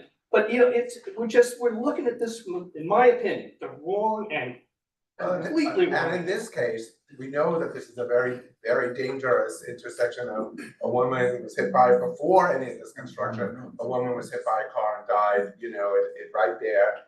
And since it's right by the train station, people who are running late to the train are speeding down Chatham Road, and having people cross there is just unbelievably dangerous. It's like a game of Frog, that video. We need action on this right away, so. And even the see me flags, I mean, I see the see me flags, I'm on Wyoming, you can wave that thing, light a flare, do cartwheels, and you still know what's gonna stop. I think Mr. McDonald will talk to, Yeah. sure, Take care of it. just have a conversation with them. I think it's more than have a conversation. It's No, gotta just be a minute. fixed. No, Fundamentally, so. it's, again, it's a construction site, and I know we wanna be careful of the kids walking to school, we want them to be safe. But I would hate for some type of equipment to be like hanging over, Well, that's my only people concern. that are using this, or, maybe go to the train station rather than go into the city, they're used to seeing these covered walkways, like protect the pedestrians that are walking through them. But the work's not coming from that road, the work is above them, right? And that's, Right, but if the work is Exactly why we do happening a on covered Chatham Road, that's my only concern. If the work's happening on Chatham Road and these kids and people are walking through there. But if it's temporary, 2-3 days to put in a sewer Well, or that's what we have to something find out. versus, you know. It is what it is. That's what we have to find out, that's what we have to find out. the status quo is not working. And we have Yeah. a planning board resolution supporting us, which Okay. we don't always have, but here we do, so we should make use of it. Absolutely. Okay, understood. And So- in the sea flags, I don't know why we're entrusting and empowering 12-year-olds to actually wave flags to have people cross the road. You know, to me, it's just very dangerous to give them the power to stop traffic. Excuse me, thank you. The idea is to stand in the crosswalk with the flag so that the drivers see you, that you're looking to cross.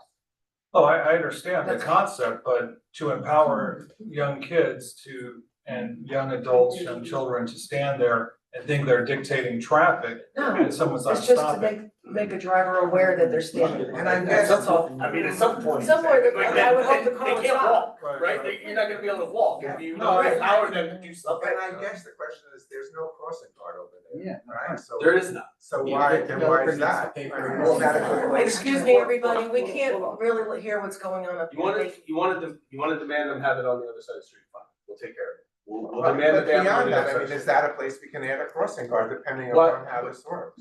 But if they're crossing Woodland. Because if it's on that side of the street, they don't need to cross it. They're not crossing, right? This isn't rocket science. You tell them to put it back on the other side. If you're closing that down, they have a crossing walk on site at that time. Pretty simple. I mean, just safety first. Okay. Public comment. This public comment period is to allow for final comments from the community. When invited to speak to offer your comments, please come to the lectern. Clearly state your name and whether you're a Millburn resident and or property or business owner. Please do not provide your full address, seeing our meetings are recorded and readily available to the public. A reminder that in order to help facilitate an orderly meeting and to permit all to be heard, speakers shall limit their comments to 1 3-minute session. I will open public comment.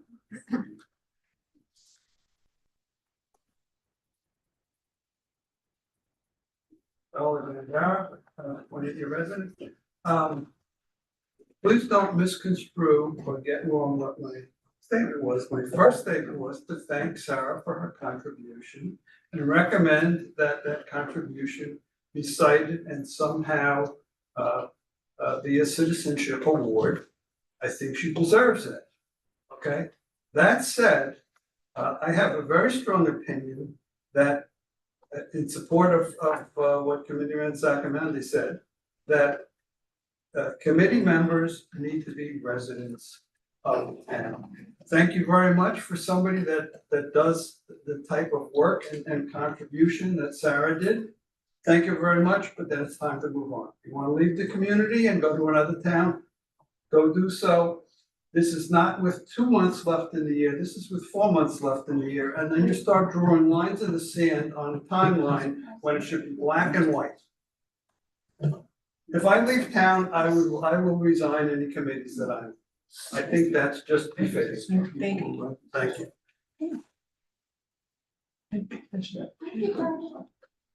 So just listen to everybody here, made me feel very frustrated. Alex, I don't agree with you at all, because the first thing that we have to think is about residents, not about developers.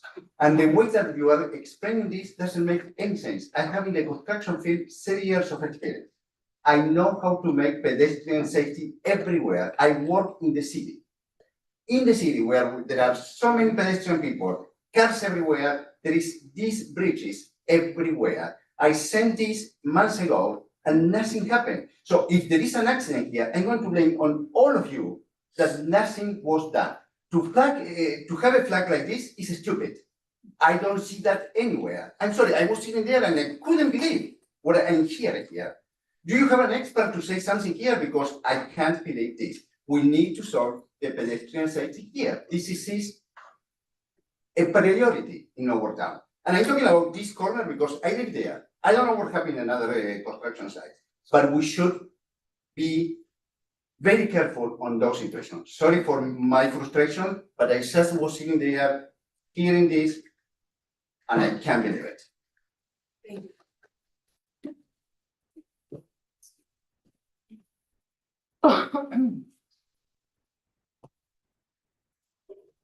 Jeffrey Phil, I basically have a brief comment.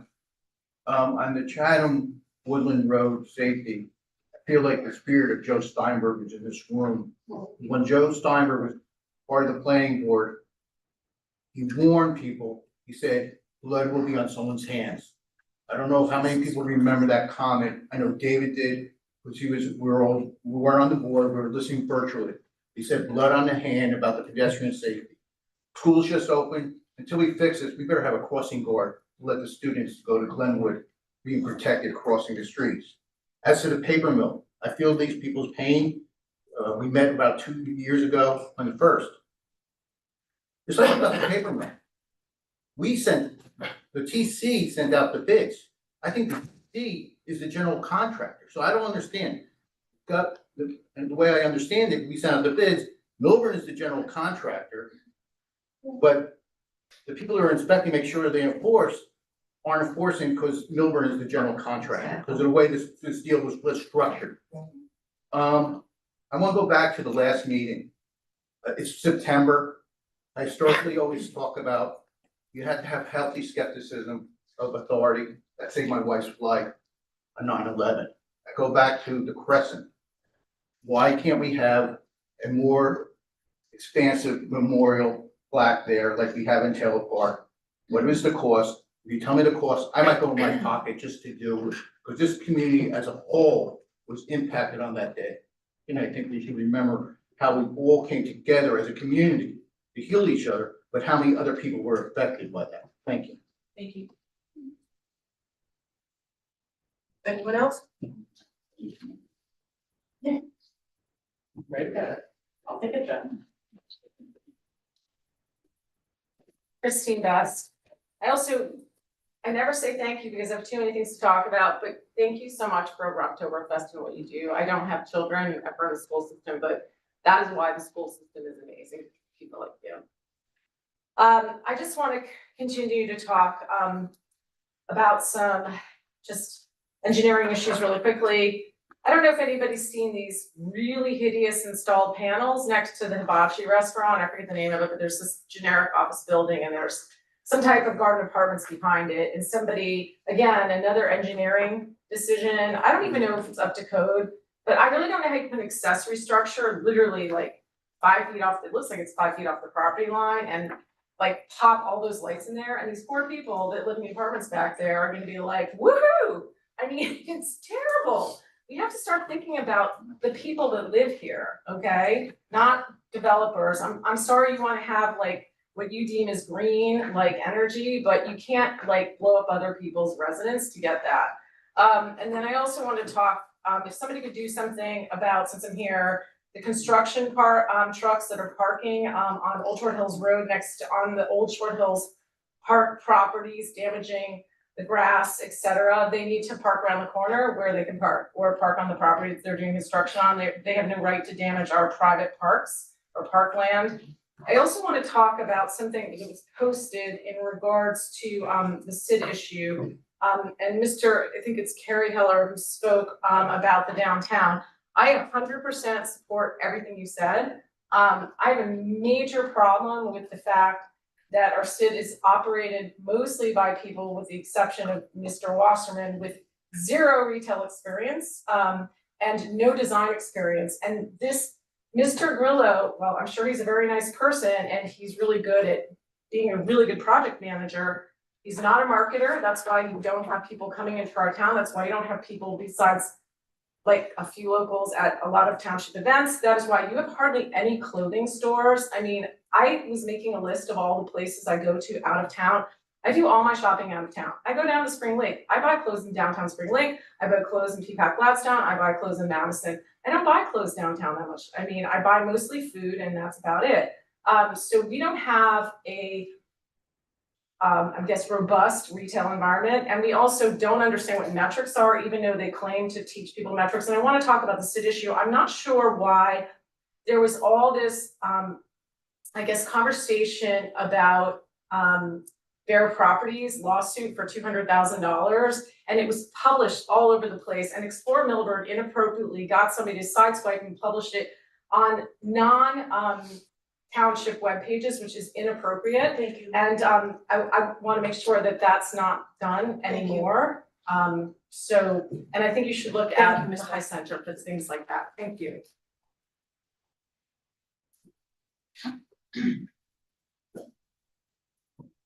Jean Pasternak. I love the word consistency. Glad to hear it tonight. It seems like consistency has been a consistent word of the days tonight. Common sense is also a phrase that needs to be added to the conversation. Residents and property owners only should be contributed to governing their own town, not people who don't live here. Policies put in place should be consistent across the board. I would also raise the application of the consistency regarding the nepotism policy. As I recall, it was an interesting timing in terms of when that policy was put in place. It was just after Mr. Sacamandi was put on and elected to this governing body. And it was done, it seems, to prevent his husband from serving on any board or committee, someone who's contributed amazingly to this town in many different ways. So it seems a bit of a mystery that Mayor Romano's husband is still on one of the boards, the Recreation Board, I gather. So if you're in favor of consistencies, Mayor, why don't you be in favor of that one being consistent? Because it's your husband? I'd also ask about Ms. Sherman being a close political ally, running various Facebook groups that favor and exclude people that are not in the Democratic Party. Is that what part of the reason why you want to keep her on in this election year? Thank you.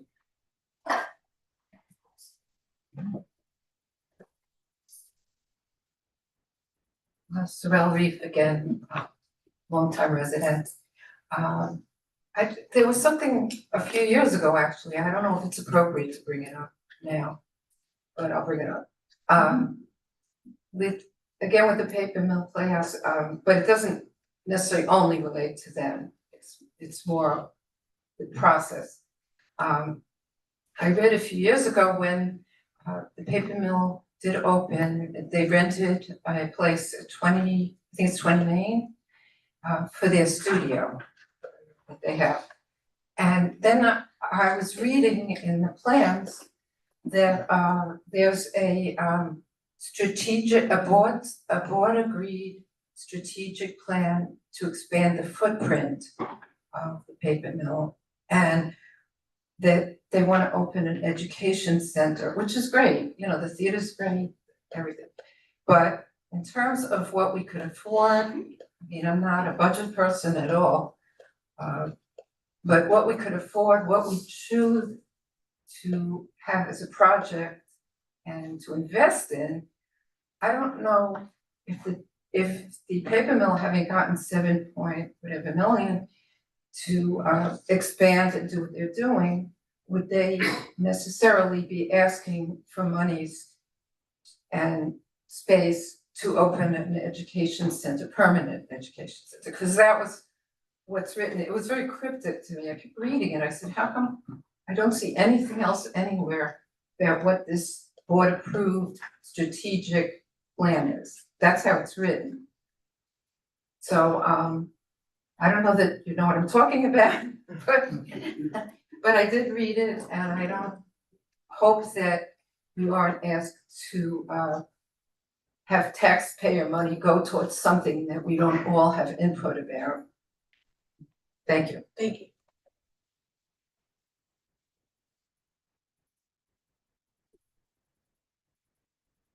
Good evening, Jerry Young, Short Hills resident. While we're talking about pedestrian safety, I just wanted to flag something I noticed when I was driving down here, actually. I saw some kids riding bicycles. They did have their helmets on, but they weren't actually clipped in, so it's not really useful if you fly over the handlebars and your helmet goes flying. It's not really gonna protect you. They were also accompanied by some kids on electric scooters. I don't think any of them had helmets on, so I was just wondering if there are rules and regulations, if our police are, proactive to stopping children when they see this and making sure that they're practicing proper safety, because it's really bad if you're speeding down the sidewalk, and I don't even know if you should be speeding down the sidewalk on an electric scooter at 20 miles an hour with no helmet on. It shouldn't be on site. Just exactly. So I just wanted to flag that. Another question that I had with regards to the handicap parking, I think, is it possible for us to have simultaneously have handicapped and express parking? So if you don't have a handicap permit, oh, you can't, okay, I see Alex shaking his head. You can't do handicap spaces are for handicap. And there's a regulation that says how many handicap spaces need to be in a certain number of space lot. Got it. Is that a minimum or it's a strict number? Okay, so we could potentially have. You could. Okay. So I just wanted to flag that because, and I don't know how many handicap spots are in lot 2, say, but it might make sense to have more handicap spots along the street where the businesses are so that it's more easily accessible from the street than say lot 2 where you have to cross Essex Street. So just some ideas there. There are none. There's none on Milburn, yeah, so, I think we could probably do a bit better there, if, we put our heads together. Thanks. Thank you. Anyone else? Sure.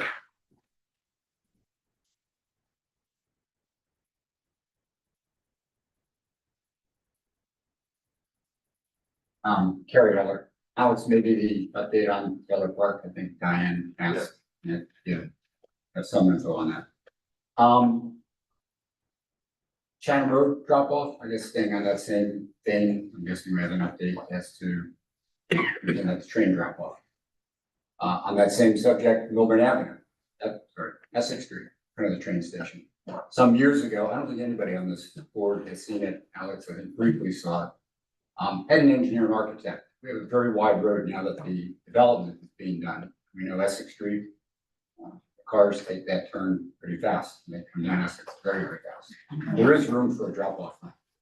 And there is an engineering plan that is out there. There's also money out there, things like this. Just a thought on that. In the vein of traffic control, we're thinking small though important in terms of pedestrian and small streets. In Montclair right now, Claremont Avenue, I'm sure many of you are familiar with it. Internally, Claremont Avenue is as busy as White Oak, Old Churros Road, Parsonage. Our 3 streets that I just mentioned are more transient. Claremont Avenue is less transient, but really vital to Montclair. The traffic light has popped up, no less than 6 or 7 stop signs have shown up. I'm not suggesting here tonight that we put stop signs necessarily at every one of those intersections, Parsonage and Old Churros Road, Hartshorn and White Oak. There are things that we should start considering. Those things that benefit residents versus not creating traffic, but creating pathways for people to cut through. I'm in the poet section. I can't do 24 to 78 in the morning when I go down to my Newark property. I cut through the downtown. People from outside of town are doing a lot faster than I am.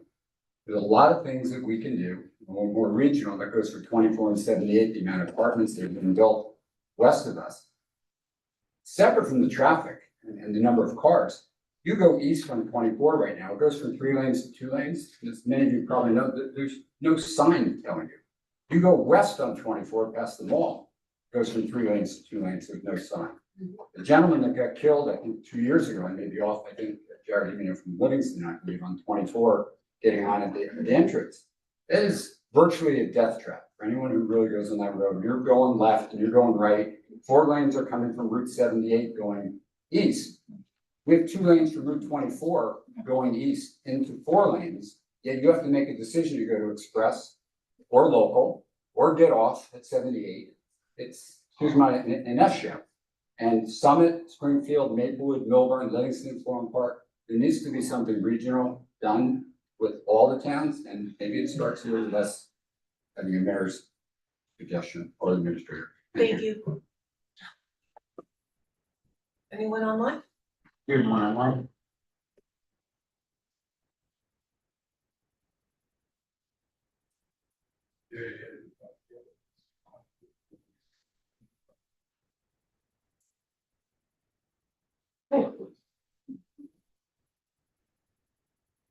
Good evening. You're muted. You unmute yourself. Am I unmuted? I take it I'm unmuted. There you go. Yeah.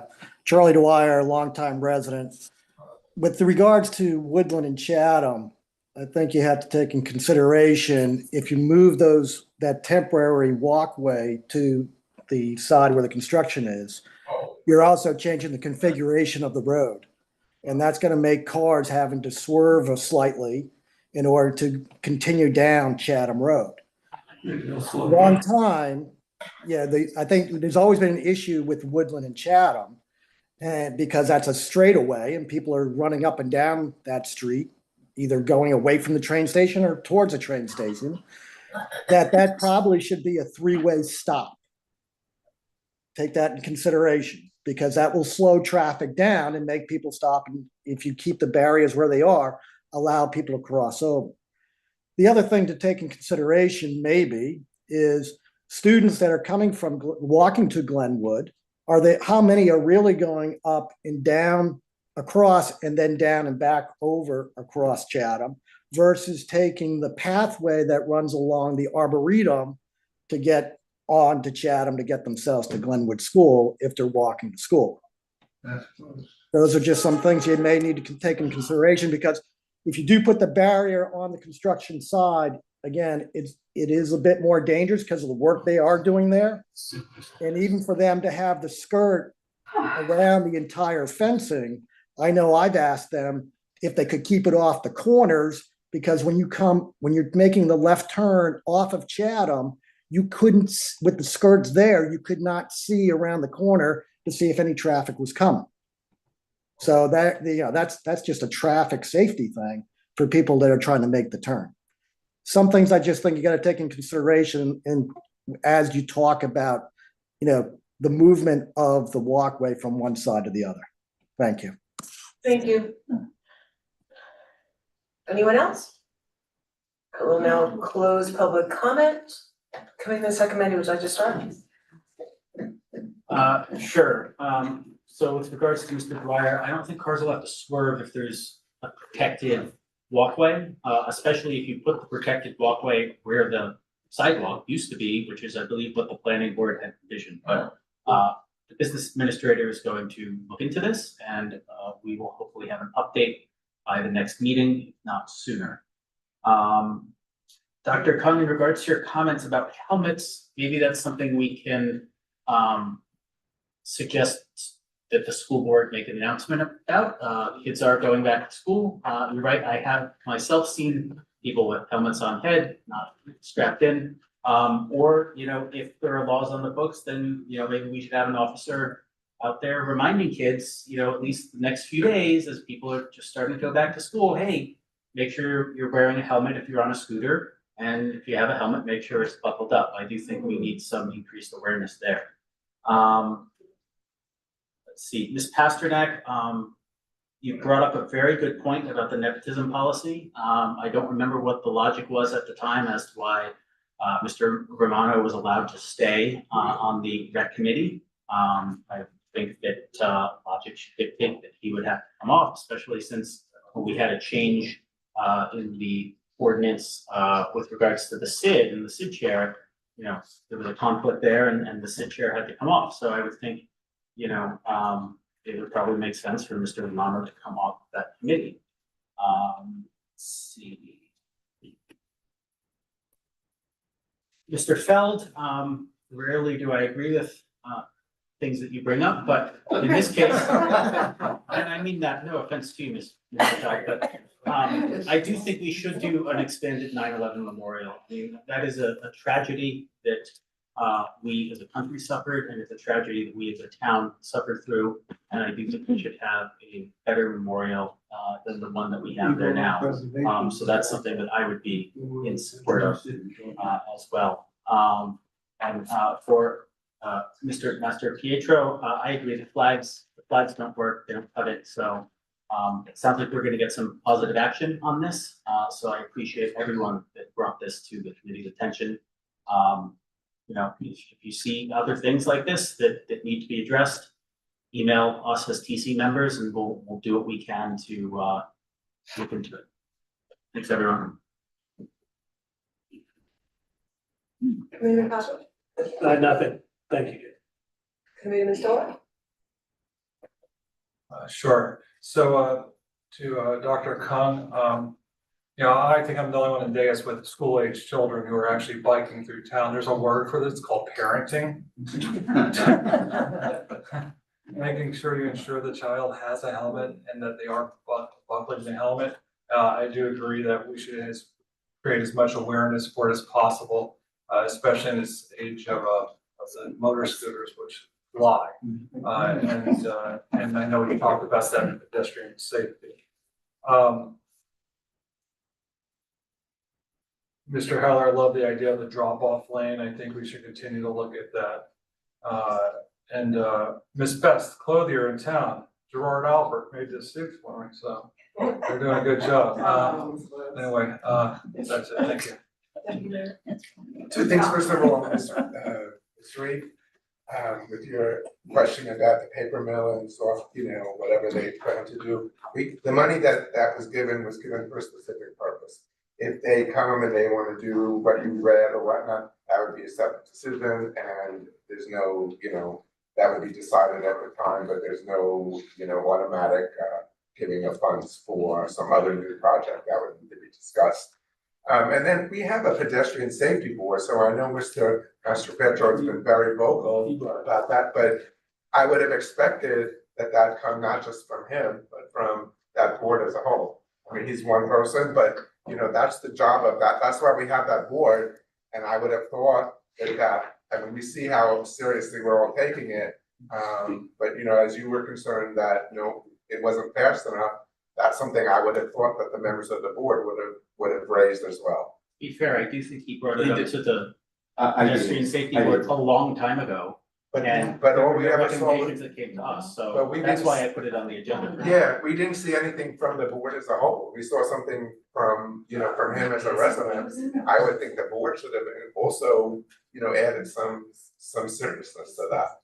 Made that a concern, have people come. This goes back, I know you were away for a while. While you were away, I would have thought some of the other members of the board would have taken this on while you were away. It might need to re-examine who's on that board and if they're actually effective and what That's where I'm going with that. Talk to the PTO, or PTO representative. I just wanted to add, the nepotism ordinance, I believe, was introduced either by you, Committeeman Succomandy, or by Committeeman Stoller, because we did that in 2020. I believe. I don't recall, but, so that's why that went into play, that was, I believe we did that last year. And I also, we didn't say there's nothing in the ordinance about ending someone's term because they're related to someone. We talked about this last year sometime, I know we did. And then as far as the SID ordinance, that was in reference to the Democratic chair stepping down, and that's why she stepped down from the Democratic committee to remain on the SID. Just so you know. Mr. McDonald, do you have anything to add? Just by way of update on Taylor Park, the township received a bid on Taylor Park, and that was rejected at the last township committee meeting for being well overpriced, or the estimate. We now have the ability to go and negotiate the project with multiple contractors. So we're in the process of doing that. I think I provided that update to the township committee, but just so that the township residents are aware, as it relates to the Short Hills train station, safety improvements, and the grant that was received by the township for safe routes to transit. We expect to have some sort of public information session, discussion, sit down, toward the end of September, maybe early October. And look forward to having that and hearing people's thoughts and different things. While we do have a general concept, I think it's not fully baked, and we'll look forward to having those discussions. The other consideration, just with helmet safety, I think it's a good idea to raise awareness and things like that. And back to Mr. Stoller's point about, parent responsibility. One of the difficulties in enforcing that is that you're not really giving fines to, the children. You're gonna be giving fines to the parents for the children not wearing their helmets, so. But I'll have a discussion with the police department, about what awareness we can, drum up, maybe even some, healthy incentive for those who do wear their helmets and, do a good job buckling them. And I think that is it. But as far as, I just want to be fair to, Mr. Creasio, he did bring this to the Pedestrian Safety Advisory Board. Also want to be fair to the board that this was done in, I believe it was June. There was a discussion about it. I don't know that there was a whole lot of,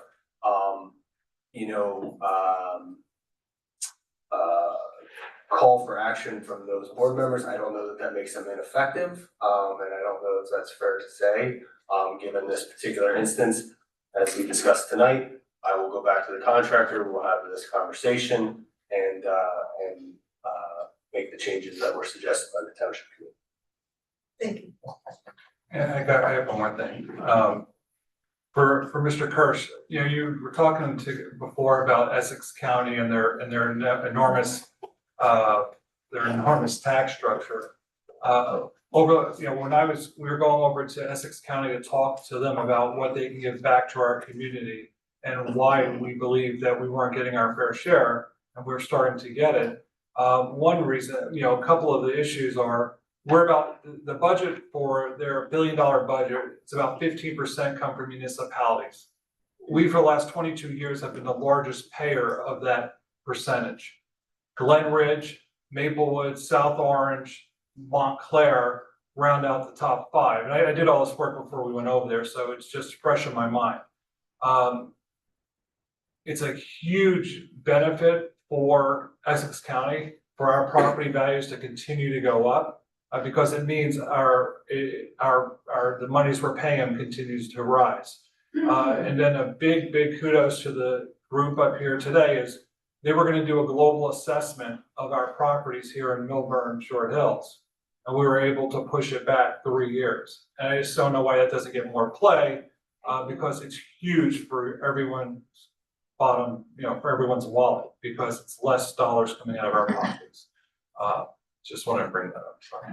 Just want to correct the record on something. So Mayor Romano, when you said that Jackie stepped down from the DEM committee because she wanted to remain on the SID committee, I remember that if she didn't do that, she would have had to come off the SID committee if she remained the chair of the local DEM committee. So by that logic, I'm not sure why your husband wasn't required to step down. What does that have to do with the nepotism? Well, I'm just saying, Excuse me. it's an example of someone who was on a committee, the rules changed, and then they would have no longer been eligible to stay on that committee unless they took some other action. In this case, Jackie took another action. So I think a lot of us remember. I just don't know why that nepotism policy didn't apply. Maybe Mr. I Cantor believe could it's shed in light the on ordinance. as to why that Yeah, is the case. It was not to affect any current person, because it could have affected an employee who may have been here for a long time, who may got appointed by the mayor at the time. So it did not have retroactive impact, where the other ordinance was effective immediately and had immediate impact. So it was not retroactively effective of members. That was due to the way it was written, essentially. Yeah, but I think there was a consensus that we didn't know potentially it could affect. I think that was a thinking of it. Someone's job, and it wasn't related to it. It was more related to, it can't be hired, they can't be promoted. There was a lot attached to the nepotism policy. And the SID director the SID committee was something different. And also the Democratic chair, we don't control, the committee chair. So I think those are some of the distinctions, but that there is a distinction in both ordinances. But to be clear, going forward, if the mayor were to. He couldn't be remain on the committee, reappointed. He couldn't be reappointed. Yeah, Correct. that's correct. Do you have any other? No, unless there's any questions from the committee. May I have a motion to adjourn? Motion. All in favor?